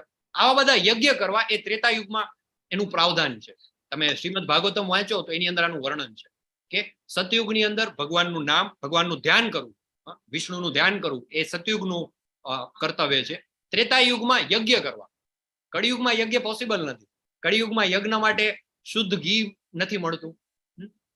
ઘી આપણે મળે કેવું ઘી મળે? ડાલડા ઘી મળે, અથવા તો ગાય છે જે બિચારી પ્લાસ્ટિકના જબલા ખાતી હોય એ ઘી આપે કેવું હોય, દૂધ આપે કેવું હોય. જે યજ્ઞ કરાવનાર પુરોહિતો હોય એટલા શુદ્ધ નથી મળતા. બ્રાહ્મણો નથી મળતા અત્યારે. હું પોતે બ્રાહ્મણ છું એટલે પ્લીઝ ડોન્ટ ગેટ ઓફેન્ડેડ, પણ એવા શુદ્ધ બ્રાહ્મણો જે યજ્ઞનું કામ, પુરોહિતનું કામ કરાવી શકે એવા શુદ્ધ આજે મળવા બહુ અઘરા છે. અને એ મળી પણ જાય તો સામે આપણે જે યજમાન છીએ આપણે એમ પેલા કઈ મહારાજ કેટલું ચાલશે આ બધું? ભાઈ 2 કલાકનો સમય નથી, 15 મિનિટમાં પતાવતો ને એવું કરો. કઈ આપણે જોઈએ છીએ ને આવું જ ચાલતું. આ બધું કળિયુગની અંદર પોસિબલ નથી. એ ત્રેતાયુગનું કામ છે. પછી આવે દ્વાપર યુગ. દ્વાપરે પરિચર્યાયામ એટલે કે મંદિરમાં જઈને ભગવાનની પૂજા કરવી, અર્ચના વિગ્રહ કરવી, એ દ્વાપર યુગમાં પોસિબલ હતું. અત્યારે અઘરું છે. આપણે રોજ મંદિરે જવું બહુ પોસિબલ નથી. લોકો અઠવાડિયે 1 વાર, 15 દિવસે 1 વાર જતા હોય. કળિયુગની અંદર શું છે? કળિયુગની અંદર ભગવાનના પવિત્ર નામનો જાપ કરવો. હરે કૃષ્ણ કૃષ્ણ કૃષ્ણ હરે હરે, હરે રામ રામ રામ હરે હરે.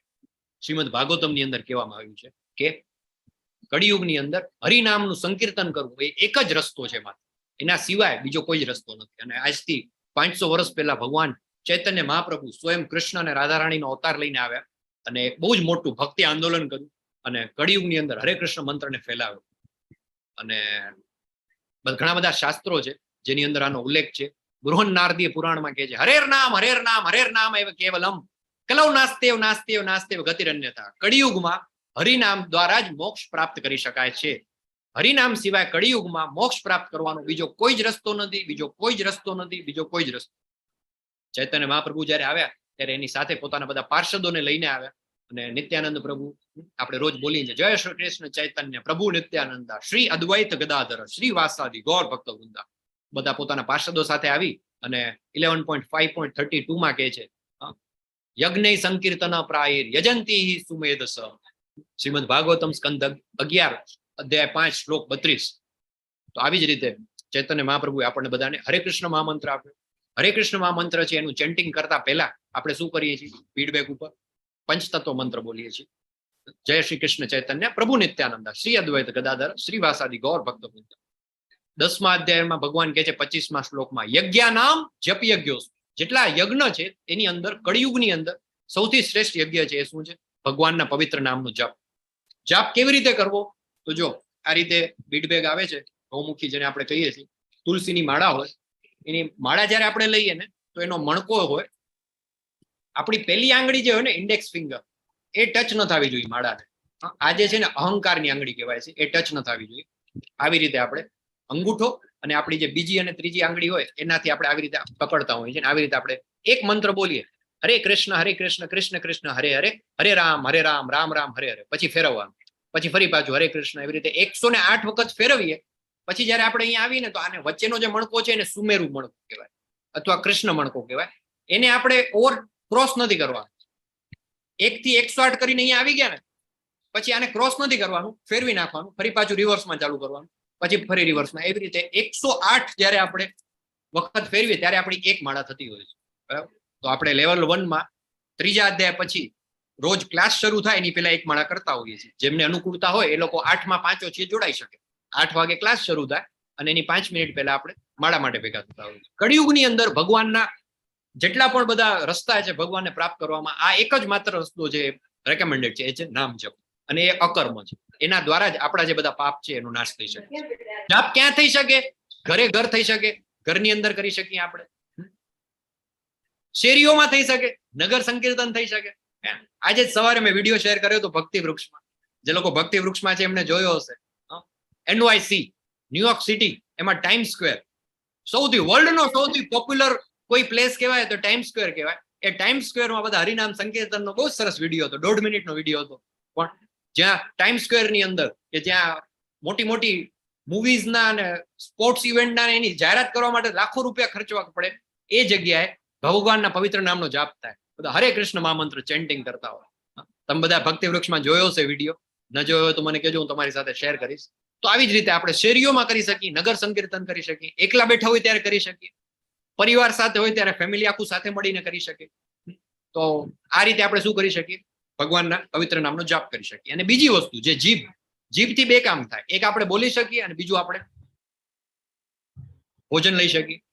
મોસ્ટ ઇમ્પોર્ટન્ટ, યજ્ઞ શિષ્ટાશિન સંતો મુચ્યંતે સર્વ કિલ્પિશે પૂજ્યતે તે ત્વગમ પાપા એ પંચત્યાત્મ કારણા. ભગવાનના ભક્તો સર્વ પ્રકારના પાપમાંથી મુક્ત થઈ જાય છે, કારણ કે તેઓ પ્રથમ યજ્ઞમાં અર્પિત કરેલું ભોજન પ્રસાદ સ્વરૂપે ગ્રહણ કરે છે.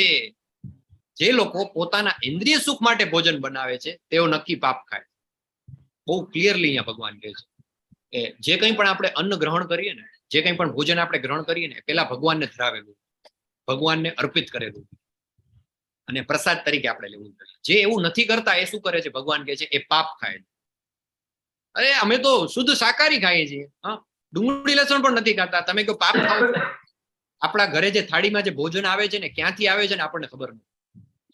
જયારે એ ખેતીમાં જયારે એનો પાક લણવામાં આવે, જેના બીજ નાખવામાં આવે ને ત્યારે જમીનમાં ખેતર ખેડવામાં આવે ત્યારે કેટલા બધા સૂક્ષ્મ જીવજંતુનો નાશ થઈ જતો હોય છે. પછી જયારે થ્રેશરમાં એને કાપવામાં આવે ત્યારે પણ કેટલા બધા જીવનો નાશ થતો હશે. પછી જયારે એને ઘઉં પેલા બોરીમાં ભરવામાં આવે, લઈ જવામાં આવે ટ્રકમાં, ત્યારે એના ટાયર નીચે કેટલા બધા સૂક્ષ્મ જીવજંતુ નાશ પામે. એને જ્યાં સ્ટોરેજ કરવામાં આવે, ઇવન ઇનફેક્ટ એનું જયારે પાક લેવામાં આવે ત્યારે જંતુનાશક દવાઓ છાંટવામાં આવે ત્યારે કેટલા બધા સૂક્ષ્મ જંતુઓ નાશ પામે. સ્ટોરેજ કરવામાં આવે ત્યાં ઉંદર મારવા માટેની દવાઓ એમાં નાશ પામે. પછી ત્યાંથી ફ્લોર મિલમાં જાય એમાં કેટલા બધા એટલે આપણી થાળીમાં આવે ને એની પહેલા આપણે જે ભોજન લઈએ છીએ ને કેટલા બધા પાપમાંથી પસાર થઈને આવે છે. એટલે ભગવાન કહે છે કે એમાંથી જો આપણે બચવું હોય તો આપણે શું કરવું જોઈએ? ભગવાનને ભોગ ધરાવીને લેવું. જે ભગવાનને ભોગ ધરાવેલું ભોજન લે છે એ પ્રસાદ ખાય છે. એમ જે નથી કરતા એ શું કરે છે? એ પાપ ખાય છે. તમે જોતા હશો ઘણા બધા લોકો આપણું ક્લાસ ચાલુ થાય ને એની પેલા ચેટ બોક્સમાં લખે છે કે આજે સવારે અમે ભગવાનને ભોગમાં આ ધરાવ્યું. તો આવતીકાલથી જે લોકો ભગવાનને ભોગ ધરાવતા હોય એ અમારી સાથે શેર કરી શકે છે કે તમે આજે ભગવાનને ભોગમાં શું ધરાવ્યું. આખી સાયકલ છે, પ્રોસેસ છે. અન્નાદ ભવંતી ભૂતાની પર્જન્યાદન્ન સંભવ યજ્ઞાદ ભવતી પર્જન્યો યજ્ઞ કર્મ સમુદ્ભવ. બધા દેહધારી પ્રાણીઓ અન્ન ખાઈને પોષણ પામે છે. અન્ન ક્યાંથી આવે છે? તો કે વરસાદથી ઉત્પન્ન થાય છે. વરસાદ કેવી રીતે આવે છે? તો યજ્ઞ કરવાથી આવે છે. અને યજ્ઞ જે છે એ નિયત કર્મો કરવાથી થાય છે. સવાલ થાય આપણને, વરસાદ કરવાથી યજ્ઞ, વરસાદ યજ્ઞ કરવાથી આવે? એ બાત કુછ હજમ નહીં હુઈ. આવું કેવું પોસિબલ છે? Hold your horses. વધારે ડિટેલમાં આપણે આગળ ચર્ચા કરીએ છીએ. શ્રીમદ ભાગવતમમાં પણ આપણે આના વિશે ચર્ચા કરતા હોઈએ. પણ શોર્ટમાં તમને સમજાવું ને તો વરસાદ ક્યારે આવે છે? ભગવાન કહે છે ભગવદ્ ગીતામાં. અને આપણા માટે ભગવદ્ ગીતા છે ને એ સર્વોચ્ચ શાસ્ત્ર છે. આપણો આખો ક્લાસ જ ભગવદ્ ગીતા ઉપર ચાલી રહ્યો છે. એટલે આમાં જે લખેલું છે ને પથ્થરની લકીર એમ માનીને આપણે ચાલીએ છીએ. બરાબર? અને એની પાછળનું આખું સાયન્સ છે. સાયન્સ આજે કોઈકને સમજાય છે, કોઈકને નથી સમજાતું, કોઈકને કાલે સમજાશે, પણ એના સિવાય છૂટકો નથી. આખી જે સાયકલ જે છે ને નિયંત્રિત કર્મો, દરેક વ્યક્તિ પોતાનું નિયમિત કાર્ય કરે એટલે એને ધર્મ કર્યો કહેવાય, એને યજ્ઞ કેવો કરાય. અને એ જ્યારે નથી કરતો ત્યારે પોતાની ઇન્દ્રિય તૃપ્તિ માટે જ્યારે જીવે છે ત્યારે શું થાય છે? એવમ પ્રવર્તિતમ ચક્રમ નાનું વર્તયતિ હય. શું કહે છે ભગવાન? હે પ્રિય અર્જુન, જે મનુષ્ય માનવ સમાજમાં આ પ્રમાણે વેદો દ્વારા સ્થાપિત યજ્ઞ ચક્રનું પાલન નથી કરતો તે નિશ્ચિતપણે પાપમય જીવન વ્યતીત કરે છે. આવો મનુષ્ય માત્ર ઇન્દ્રિય તૃપ્તિ માટે જ જીવિત રહી અને નિરર્થક જીવન વ્યતીત કરે છે. આ આખી સાયકલ છે. ભગવાને વેદો આપે આપણને. એ વેદોમાં જે બતાવવામાં આવ્યું એના પ્રમાણે દરેક વ્યક્તિ પોતાનું નિયત કર્મ કરે, ભગવાનને બલિદાન કરે, એનાથી વરસાદ આવે, વરસાદથી અનાજ ઉત્પન્ન થાય. એ અનાજ ભગવાનને આપણે ભોગ ધરાવી પ્રસાદ રૂપે ગ્રહણ કરી અને છેલ્લે આખી સાયકલ જે ચાલે. જ્યાં આ સાયકલ બ્રેક થાય ને ત્યાં બધું જ બ્રેક થઈ જાય છે. શોર્ટમાં ખાલી તમને કહું ને, તમને એક સવાલ આવે કે આ આવું કેમ પોસિબલ છે? તમે કહો છો વરસાદ ને યજ્ઞ. તમને બધાને ખબર છે છેલ્લા કેટલાક સમયથી વરસાદ છે એ અનિયમિત થઈ ગયો છે. ગ્લોબલ વોર્મિંગ નામનું કંઈક ચાલે છે. પેલા એક ઋતુ હતી, એ શિયાળામાં ઠંડી પડતી, ઉનાળામાં ગરમી થતી ને ચોમાસામાં વરસાદ આવતો. હવે એવું કાંઈ નથી, ગમે ત્યારે ગમે તે થાય. ઇનફેક્ટ આ વર્ષે અત્યારે હું જ્યાં રહું છું સિઝનનો 150% વરસાદ પડી ગયો. અમુક જગ્યાએ કચ્છમાં 200% વરસાદ પડી ગયો. ક્યાં ગયા બાપુ? આવ્યા છે ભરતસિંહ જાડેજા. હા, અંજારમાં આપણે બાપુ. હા, હરે કૃષ્ણ. હરે કૃષ્ણ, હરે કૃષ્ણ. અંજારમાં 42 ઇંચ વરસાદ પડી ગયો છે અંજારમાં લગભગ. હા, 42 થી પણ વધારે. હા, 17 ઇંચ 18 ઇંચ આપણી એવરેજ છે. 200% વરસાદ થઈ ગયો. હા, વરસાદ ખૂબ પડી ગયો. એટલે ક્લાઇમેટ ચેન્જ નું કારણ બધું બતાવે છે. ક્લાઇમેટ ચેન્જ બધી જગ્યાએ, આ તો દરેક જગ્યાએ આવું છે. એનું કારણ ક્લાઇમેટ ચેન્જ, ગ્લોબલ વોર્મિંગ શું કામ થાય છે? જ્યારે આપણે આપણું નિયત કર્મ નથી કરતા. આજે એટલો બધો અત્યાચાર ચાલી રહ્યો છે, એટલો બધો દુરાચાર ચાલી રહ્યો છે. ગાયોનું આપણે કેટલું કરીએ? તમને કોઈને ખ્યાલ છે? એક ઘટના બની હતી. ક્યાં ગયા ભૂમિકા માતાજી આવ્યા છે? ભૂમિકાજી, કનિષ્કાજી, હરે કૃષ્ણ. 3-4 મહિના પહેલાની ઘટના છે યુએસએ ની. યાદ છે માતાજી શું હતું? હરે કૃષ્ણ. હા, આપણે ટેક્સાસમાં 18,000 ગાયોનું એક સાથે બળી ગઈ. બસ ત્યાં. હા, યુએસએ ની ઘટના છે 3-4 મહિના પહેલાની. હ્યુસ્ટન, ટેક્સાસમાં એક સાથે 18,000 ગાયો જીવતી સળગી ગઈ. તમે વિચાર કરો, આ પૃથ્વી ઉપર કેટલો બધો અત્યાચાર વધી ગયો છે અને આ નિયત કર્મ નથી કરતા આપણે. અને એના કારણે આ બધું થવાનું જ છે. કળિયુગ જે છે આ જ છે. અને આ બધું ખેદાન મેદાન જ થવાનું છે. શાસ્ત્રોની અંદર આનું બહુ ડિટેલમાં વર્ણન છે. કોઈકને અત્યારે હાસ્યાસ્પદ લાગશે, પણ જયારે થશે ત્યારે એ લોકો જોશે કે ધીસ ઇઝ ફેક્ટ. ગાય એટલે શાસ્ત્રોની અંદર ગાયોને એક આપણે માતા તરીકે પૂજીએ. એને તમે જીવતી સળગાવી નાખો. એ તો ઇનફેક્ટ એક દુર્ઘટના હતી. ટેક્સાસની અંદર એક ફાર્મ છે, એનિમલ ફાર્મ. આપણે જેમ ખેતર હોય ને એમ ત્યાં યુએસમાં એનિમલ ફાર્મ્સ હોય. બધા પ્રાણીઓને ત્યાં પોષવામાં આવે, એનું પાલન પોષણ કરવામાં આવે. શેના માટે? તો કે એને કાપીને ખાવા માટે. ટેક્સાસની સૌથી ફેમસ સ્ટીક હોય ને તો એ આઈટમ હોય ને એ કહેવાય છે સ્ટીક્સ. બીફ માંથી બને, ગાયના માંસ માંથી બનાવવામાં આવે મીટ, એ લોકો ખાય. અને એ લોકોની સૌથી પોપ્યુલર ડિશ. એ એક જગ્યાએ 18,000 ગાય જીવતી સળગી ગઈ, એક્સિડન્ટ થયું એમાં, ઇલેક્ટ્રિક શોર્ટ સર્કિટના કારણે. અને એવું નથી કે આ શોર્ટ સર્કિટ થઈ એટલે, જો શોર્ટ સર્કિટ ન થઈ હોત ને તો 3 દિવસમાં 18,000 ગાય મરવાની હતી. કેમ કે રોજની 6,000 ગૌ હત્યા થાય છે ટેક્સાસની અંદર. રોજની 6,000 ગાયને કાપવામાં આવે છે. અને આ ભારત દેશમાં પણ થાય. અને આના કારણે આખા વર્લ્ડમાં ગ્લોબલ વોર્મિંગ ને ક્લાઇમેટ ચેન્જ આ બધું જ થવાનું છે. મારા શબ્દો યાદ રાખજો, આજથી 5 વર્ષ પછી, 10 વર્ષ પછી ઇકોલોજીના કારણે માંસ ઉપર પ્રતિબંધ મૂકવામાં આવશે. અત્યારે ઇન્દ્રિય તૃપ્તિ માટે બધા ખાય છે, બંધ નથી કરતા, પણ સરકાર એવા કાયદા લઈ આવશે, એને કમ્પલસરી લઈ જવા પડશે. એટલી બધી આની આડઅસર છે. 1 કિલો ગાયનું માંસ ખાવા માટે તમારે કમસે કમ 20 થી 30 કિલો 50 કિલો ઘાસ અને વેજીટેબલ્સ છે એનો ભોગ આપવો પડે છે. કેટલા હજાર લીટર પાણીનો વ્યય થાય છે. આખી જે ઇકોસિસ્ટમ છે, આપણું પર્યાવરણ છે, ખોરવાઈ જાય છે નોનવેજ ખાવાના કારણે. આ જે ચક્ર જે છે ને યજ્ઞનું, એ આપણે ફેલ કરી નાખીએ છીએ આના કારણે. અને એ જ્યારે નહીં થાય, અત્યારે મનુષ્ય નથી છોડતા, પોતાનું બધું ખાય છે, પણ ધીમે ધીમે વેસ્ટર્ન કન્ટ્રીઝમાં એવો ટ્રેન્ડ આવ્યો છે કે લોકો વેજીટેરિયન બની રહ્યા છે. કેમ? તો કે આ નહીંતર ક્લાઇમેટ ચેન્જના કારણે આખું બધું ખેદાન મેદાન થઈ જશે. આ શાસ્ત્રો પહેલાથી કહી ગયા છે, ભગવદ્ ગીતામાં પહેલાથી લખ્યું છે. અત્યારે આપણે નહીં કરીએ ને તો 10 વર્ષ પછી, 20 વર્ષ પછી, 50 વર્ષ પછી કમ્પલસરી માંસાહાર બંધ કરવું પડશે.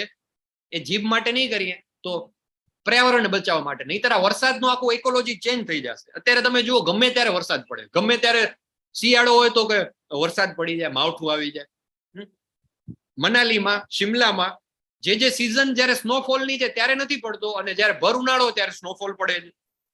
ગ્લેશિયર બધા તમે હિમાલયમાં જાઓ તો પીગળી રહ્યા છે. આનું કારણ એ છે કે આ યજ્ઞ આપણે નથી કરતા. અને યજ્ઞ એટલે કે આપણા નિર્ધારિત કામ નથી કરતા. આપણે કઈ બહુ હરખાવાની જરૂર નથી. ના, એ તો બધું અમેરિકામાં થાય. ભારત દેશમાં આપણે અમદાવાદમાં કે રાજકોટમાં કે વડોદરામાં કે સુરતમાં શું છે? ઢોર બધા, ગાય બિચારી પ્લાસ્ટિકના જબલા ખાઈને દિવસો કાઢે છે. એના જે ગોપાલકો છે એ સાંજે દૂધ દોવા માટે ગાયને લઈ આવે, પાછી છૂટી મૂકી દે.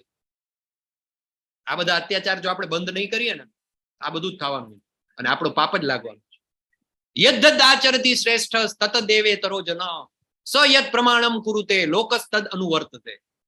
અર્જુનજીને ભગવાન કહે છે, બી અ રોલ મોડેલ. તારે શા માટે યુદ્ધ કરવું જોઈએ? કેમ કે મહાપુરુષો જે આચરણ કરે ને એ સામાન્ય મનુષ્યો કરે. તું એક આદર્શ પ્રસ્થાપિત કર તો તને બધા ફોલો કરશે. અત્યારે આપણા રોલ મોડેલ કોણ છે? આપણા આદર્શ કોણ છે? મુંહ મેં રજની ગંદા તો કદમો મેં દુનિયા, બોલો જુબા કેસરી. આ બધા આપણા રોલ મોડેલ છે. એડવર્ટાઇઝમેન્ટ આવે, આપણા બધા ફિલ્મ સ્ટાર્સ, એને આપણે જોઈએ. શું કે મુંહ મેં રજની ગંદા તો કદમો મેં દુનિયા. આપણું બાળકે જાહેરાત જોઈ એટલે એને ખબર પડી ગઈ કે મારે જો દુનિયાને કદમમાં લઈ આવી હોય ને તો મારે રજનીગંધા ખાવાની, તો આખી દુનિયા મારા કદમોમાં આવી જશે. અમુક બ્રાન્ડના ડીઓ આવે, ડિયોડ્રન્ટ તમે યુઝ કરો ને એટલે સુંદરમાં સુંદર યુવતીઓ તમારી પાછળ દોડતી આવે. એટલે મારે બસ કાંઈ કરવાનું નથી જીવનમાં, મારે ખાલી બસ ડિયોડ્રન્ટ કરું એટલે મારા લગ્ન થઈ જશે, સુંદરમાં સુંદર સ્ત્રી મારી પાસે આવી જશે. બોલો જુબા કેસરી. આ બધા આપણા રોલ મોડેલ છે. ફલાણા ખાન ને કપૂર ને કુમાર ને બધા. ના, અમારે એવું નથી. અમે તો સ્પોર્ટ્સ ને ફોલો કરીએ છીએ. અમારા તો સ્પોર્ટ્સમેન છે, એ અમારા રોલ મોડેલ છે. યસ, આવીને આપણને કે જંગલી રમી ખેલો ને, મારા જાહેરાતમાં આવે બધા ક્રિકેટર, મોટા સ્પોર્ટ્સ સ્ટાર. ડ્રીમ 11 पे टीम बनाई क्या? સેના માટે આપણને કહે છે કે સટ્ટો રમો, જુગાર રમો, તીન પત્તી રમો, રમી સર્કલ ની એની જાહેરાત કરે. એવા બધા ક્રિકેટર જેને નાનપણમાં જોઈને આપણે મોટા થયા, આપણને એમ થાય બહુ આપણો આઈડલ છે, રોલ મોડેલ સૌરવ ગાંગુલી, દાદા કેવું પડે. આવીને આપણને એમ શીખાડે કે આપણે જુગાર કેમ રમો. આ બધા આપણા રોલ મોડેલ છે. પછી આપણે કઈ બાળકો બધા છે ને માનતા નથી. બાળકો બધા સાવ ખાડે ગયું છે આ બધું. આજનો જમાનો બહુ ખરાબ છે. પણ તમે તમારા બાળકને રોલ મોડેલ કોને બનાવ્યા છે એ તો જુઓ. આપણા રોલ મોડેલ હોવા જોઈએ પ્રહલાદ મહારાજ, આપણા રોલ મોડેલ હોય ધ્રુવ મહારાજ, આપણા રોલ મોડેલ હોય અર્જુનજી. તો આપણા જીવનમાં કંઈક સારું થાય. અહીંયા તો આપણા રોલ મોડેલ જ ખોટા છે. પોલિટિશિયન ને ફિલ્મ સ્ટાર ને એ બધા આપણા રોલ મોડેલ છે. ભગવદ્ ગીતા કે છે, શું કે છે? ભગવાન કે છે અર્જુનજી કે તું એક રોલ મોડેલ બનવાનો છો. મહાજનો જે કામ કરે છે, મોટા મહાપુરુષો, એ બાકીના લોકો ફોલો કરે છે. તું જો આજે યુદ્ધ છોડીને જતો રહીશ તો ભવિષ્યમાં આવનારી પેઢી, આવનારા જે લોકો છે એ તારું ઉદાહરણ લેશે કે અર્જુન જતો રહ્યો તો ચલો અમે પણ જતા રહી. એટલે ભગવાન કહે છે કે તારે એક રોલ મોડેલ બનવા માટે પણ તારે યુદ્ધ તો કરવાનું જ છે. હે પૃથા પુત્ર, ત્રણેય લોકમાં મારા માટે કોઈ પણ કર્મ નિયત કરેલ નથી. મને કોઈ વસ્તુનો અભાવ નથી કે નથી મારે કશું મેળવવાની જરૂરિયાત. તેમ છતાં હું નિયત કર્તવ્ય કર્મ કરવામાં કાર્યરત રહું છું. ભગવાન તો કંઈ કરવાની જરૂર જ નથી. સર્વ લોકો મહેશ્વરમ છે. પણ ભગવાન જયારે આ પૃથ્વી પર અવતાર લે છે ત્યારે એ પણ પોતાનું કર્મ કરે છે. એટલે અલ્ટિમેટલી આપણે બધાએ જ્યાં જ્યાં આપણે છીએ આપણું જે કર્મ છે એ આપણે કરવાનું છે. જો આપણે આપણું કર્મ નહીં કરીએ તો અવશ્ય આપણો નાશ થશે. પછી છેલ્લો પ્રશ્ન છે અર્જુનજીનો. અર્જુનજી કહે છે, અર્જુન ઉવાચ અથ કેન પ્રયુક્તોયમ પાપમ ચરતિ પુરુષ અનિચ્છન્નપી વાર્ષ્ણેય બલાદીવ નિયોજિત.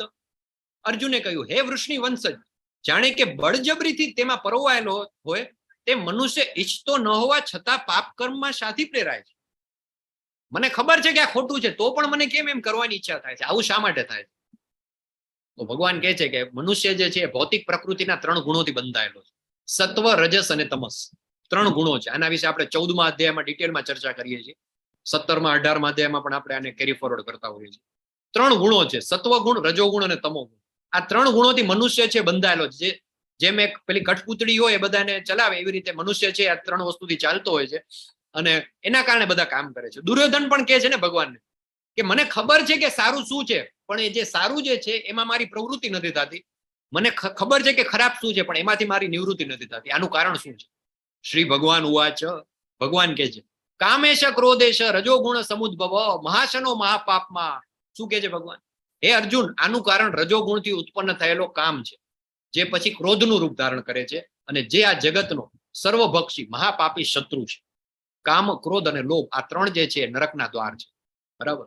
જેમ ધુમાડાથી અગ્નિ શું હોય છે? કવર્ડ હોય છે.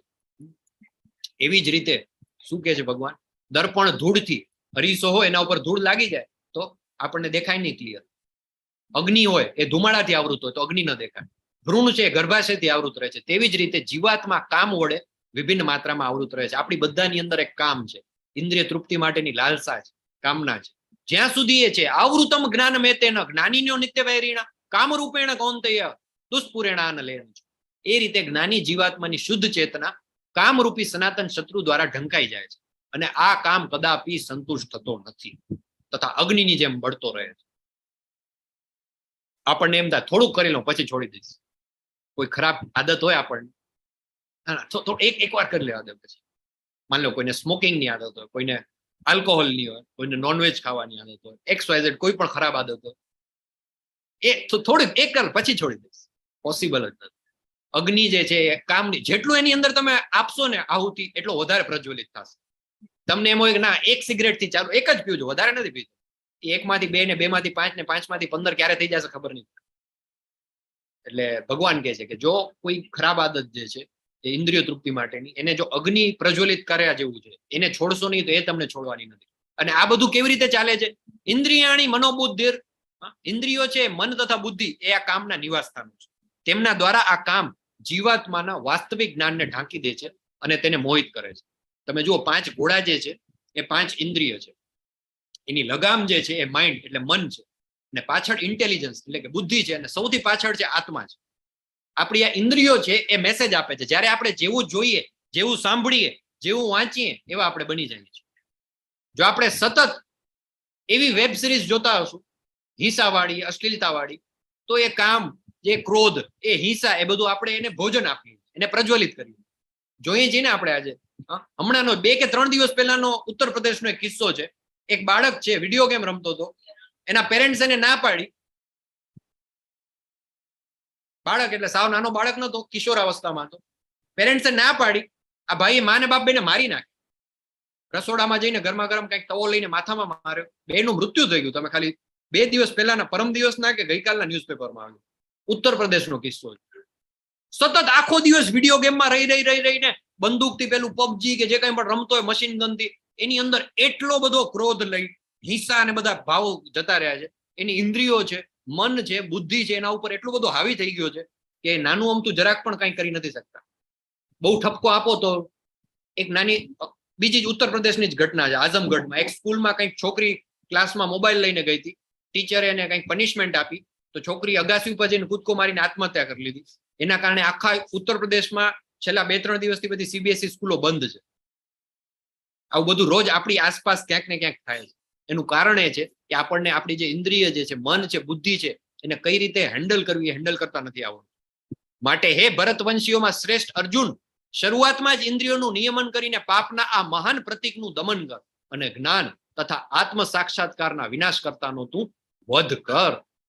તો આવી રીતે આપણું જે આજનું અધ્યાય 3 છે એ ઓલમોસ્ટ અહીંયા પૂરો થાય છે. છેલ્લા શ્લોકમાં ભગવાન કહે છે કે કર્મેન્દ્રિયો જે છે એ જળ પદાર્થ કરતા ચડિયાતી છે. મન છે એ ઇન્દ્રિયો કરતા ઉચ્ચતર છે. બુદ્ધિ મનથી પણ ઉચ્ચતર છે અને આત્મા જે છે એ બુદ્ધિથી પણ વધુ શ્રેષ્ઠ છે. તો આ જો આખું બધું આપણે સમજી જાય, ઇન્દ્રિય છે, પાછળ મન છે, બુદ્ધિ છે, અને સૌથી પાછળ જે છે એ છે આત્મા. અને એ આત્મા જે છે એને કંટ્રોલ કઈ રીતે કરી શકાય, એ આત્માને કંટ્રોલ કરવા માટેના 2 મોટા ટેક અવે જે આજના ચેપ્ટરમાં છે એ છે જીભ સાથે સંકળાયેલા. એક, આત્માને કંટ્રોલમાં કરવા માટે આપણે શું કરવાનું છે? આપણે હરે કૃષ્ણ કૃષ્ણ કૃષ્ણ હરે હરે, હરે રામ રામ રામ હરે હરે, ભગવાનના પવિત્ર નામનો જપ કરવાનું છે. અને બીજું, જે કંઈ પણ આપણે ભોજન લઈએ છીએ, બ્રેકફાસ્ટ, લંચ, ડિનર, આપણે ભગવાનને ભોગ ધરાવીને પ્રસાદ રૂપે ગ્રહણ કરવાનું. આ 2 કામ જો આપણે કરીએ તો અકર્મ દ્વારા આપણે આપણા આત્માને પ્યુરિફાય કરીએ છીએ. આત્મા પ્યુરિફિકેશન થઈ જશે તો બુદ્ધિ કંટ્રોલમાં આવશે, બુદ્ધિ કંટ્રોલમાં હશે તો મન કંટ્રોલમાં આવશે, મન કંટ્રોલમાં હશે તો ઇન્દ્રિય ઓટોમેટિક એને ફોલો કરશે. તમે બધાએ મને ધ્યાનપૂર્વક સાંભળ્યું એના માટે ખૂબ ખૂબ આભાર. આની સાથે આપણો અધ્યાય 3 આજે પૂરો થાય છે. જે લોકોને પ્રશ્ન હોય, ક્વેશ્ચન્સ હોય, કઈ ફીડબેક હોય, એ લોકો રોકાઈ શકે છે. વાંછા કલ્પ તરુભ્યશ્ચ કૃપા સિંધુભ્યૈવ ચ પતિતાનામ પાવનેભ્યો વૈષ્ણવેભ્યો નમો નમઃ. અનંત કોટી વૈષ્ણવ વૃંદ કી જય, શ્રીલા પ્રભુપાદ કી જય, ભગવદ ગીતા કી જય, સદગુરુ દેવ કી જય, પુરુષોત્તમ માસ કી જય. જય શ્રી કૃષ્ણ ચૈતન્ય પ્રભુ નિત્યાનંદા, શ્રી અદ્વૈત ગદાધર શ્રીવાસાદિ ગૌર ભક્ત વૃંદા. 2 હાથ ઊંચા કરી ભગવાનને પ્રાર્થના કરીશું કે અમને એવી સદબુદ્ધિ આપો કે અમે આવતીકાલથી રોજ એટલીસ્ટ 1 માળા કરીએ. 8 વાગ્યાનો ક્લાસ છે, એમાં 5 મિનિટ પહેલા જોડાઈ જાય, સાથે મળી ભગવાનના પવિત્ર નામનો જપ કરીએ. અને જે કંઈ પણ અમે ભોજન લેશું એ ભગવાનને ભોગ ધરાવીને પ્રસાદ રૂપે ગ્રહણ કરો. આવી પ્રાર્થના સાથે 2 હાથ ઊંચા કરી ઊંડો શ્વાસ લઈ ફેફસામાં હવા ભરી એકદમ ઊંચા અવાજે આપણે ભગવાનનું નામ લેશું. આપણી આસપાસ પડોશીમાં 3 ઘર સુધી બધાને ખબર પડી જવી જોઈએ કે આમના ઘરે ભગવદ ગીતાનો ક્લાસ પૂરો થયો છે. હરે કૃષ્ણ કૃષ્ણ કૃષ્ણ હરે હરે, હરે રામ રામ રામ હરે હરે. હરે કૃષ્ણ બધાને ખૂબ આભાર. હરે કૃષ્ણ પ્રભુજી પ્રણામ. હરે કૃષ્ણ શુક્લાજી, જિંકલ સુથારજી, નિયતિ સોનીજી, મહેશ કાપડિયાજી, મોહિની બા સરવૈયા. હરે કૃષ્ણ પ્રભુજી, પ્રણામ. હરે કૃષ્ણ, દંડવત પ્રણામ. મહેશ કાપડિયાજી, નિયતિ સોનીજી, ભાવિન પટેલજી, અલ્પેશ કાલોત્રાજી, લાલજી ચૌહાણજી, દિવ્યાજી, સુધાજી, હેમાક્ષીજી, મોક્ષના દાદીમાં પારુલજી, અલ્પેશ મહેતા, દિવ્યાંગ જોશીજી, વેલુભા વાઘેલા, કીર્તિકુમાર પ્રભુ અને એમની સાથે મોક્ષરાજસિંહ અને સિદ્ધરાજસિંહ, સિદ્ધાર્થસિંહ, જયશ્રી કાપડિયાજી, રૂપલ પુરોહિતજી, ભૂપેન્દ્રજી અને ઉષાજી, મુકેશજી. એ સિવાય પણ જે લોકો, કલ્પના જોશીજી, કલ્પેશજી, અને બીજી સ્ક્રીન ઉપર મોહનસિંહ બારિયાજી, ભરતસિંહ જાડેજાજી, હિમનીશ પટેલજી અને બધા પણ જે લોકો જોડાયા છે વિડીયો ઓન કરીને, વિડીયો ઓફ કરીને, બધાનો ખૂબ ખૂબ આભાર. આવતીકાલે સાંજે 7:30 વાગે yes Vijaybhai Chavdaji, Paresh Dhanvaniyaji, okay yes 7:30 વાગે ક્લાસ શરૂ થશે. 8માં 5 ઓછી આપણે બધા સાથે મળી અને ભગવાનના પવિત્ર નામનો જપ કરીશું. એકવાર જોડાજો, તમે માળા કરી દો, ભગવાનનું નામ લે. હું તમારી સાથે વિડીયો શેર કરીશ. તમે જુઓ ને, પ્રભુપાદના ડિવોટીસ વર્લ્ડના ખૂણે ખૂણે. આપણને એમ આને શું ખબર પડતી હશે? જેનો જન્મ ગાય ભેંસના માંસ ખાઈને થયો છે, એ આમ હરે કૃષ્ણ કરતા હોય. આપણે એમ થાય આલા તને શું ખબર પડે? અમે તો અહીંયા રહી બાજુમાં દ્વારિકાની, અમે તો કૃષ્ણ કનૈયા અમારા ઘરે જ, અમે રોજ ભોગ ધરાવીએ. એ લોકોને જો આટલો આનંદ આવતો હોય, તમે એના ફોટો જોવો ને, તમે ન્યુયોર્કની સડકો ઉપર, રશિયામાં -45 ડિગ્રી ટેમ્પરેચર ને બરફની અંદર જગન્નાથજીની રથયાત્રા કાઢે. એ લોકોને આપણે આમ જય જગન્નાથ, હરે કૃષ્ણ. ગઈકાલે મારી સાથે કોઈ વિડીયો શેર કર્યો લંડનનો, ગયા રવિવારે આઈ થિંક મે બી 30 જુલાઈએ લંડનમાં મેઇન જે આખો એરિયા કહેવાય લંડનનો, એમાં પેલી કહેવાય ને ઊભી બજારે આખી જગન્નાથજીની રથયાત્રા કાઢી હતી, હજારો લોકો. એ લોકોને જયારે ભગવાનનું નામ લેતા જોઈને આપણે એમ થાય કે ના ના, આ લોકોને જો આટલો આનંદ આવે છે તો આપણા તો આમ લોહીની અંદર, આપણા જીન્સની અંદર આપણે તો ડેફિનેટલી આનો લાભ લેવો જોઈએ. અને એમાં પણ જયારે ભક્તોની સાથે જયારે માળા કરીએ ને, એક સાથે 25-50 જણા સાથે 100 જણા ભેગા મળીને જયારે ભગવાનના નામનો જાપ કરીએ ને, ઓટોમેટિક એનર્જી એટલી બધી વાઇબ્રન્ટ થઈ જાય, ડેફિનેટલી આપણા જીવનમાં શુભતા, મંગળતા એ બધાનો સમાવેશ થાય. તો yes, we will and it here. કાલે મળીશું. જેમના પ્રશ્ન જવાબ છે એ લોકો રોકાઈ શકે છે.